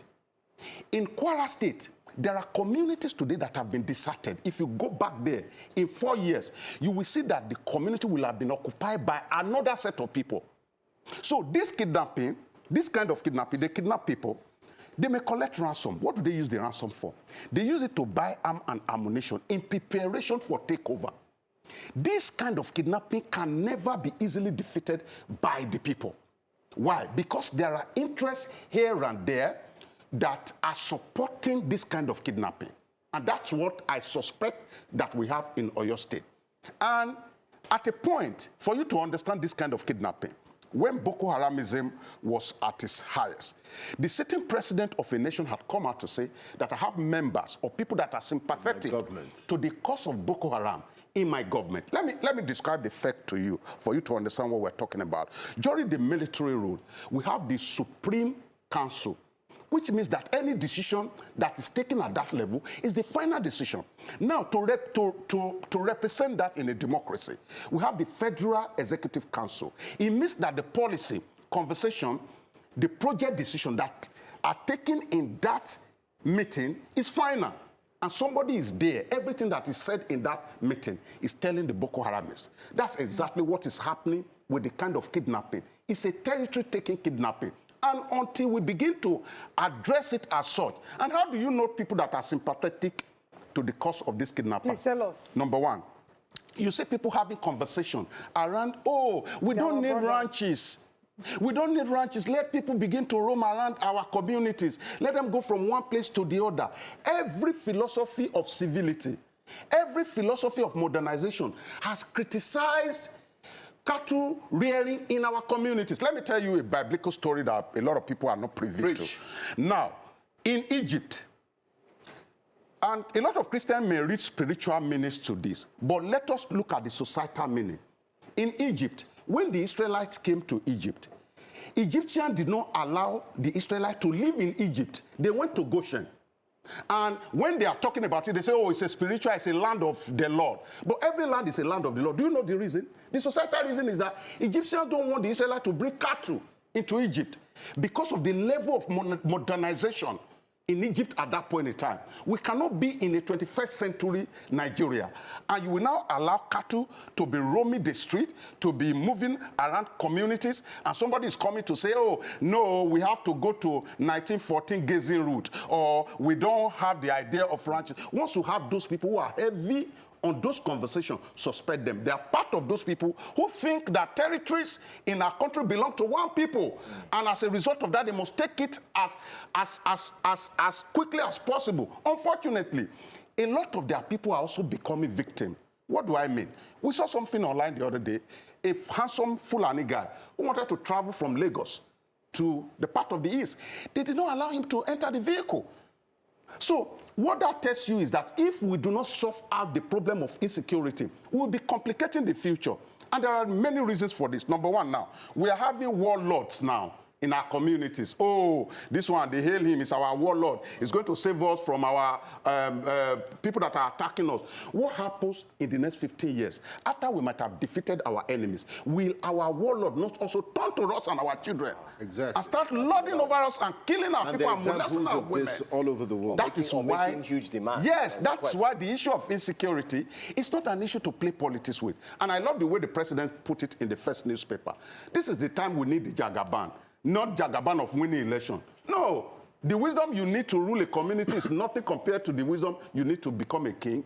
After you become a king, what happens? So I think this is now that we need a Jagaban that must stop people from kidnapping, stop people from killing people across our community so that we can at least have a semblance of a safe community. And before we go, you know, I told you the concept of security. Yeah. The concept of security is not the concept of no crime.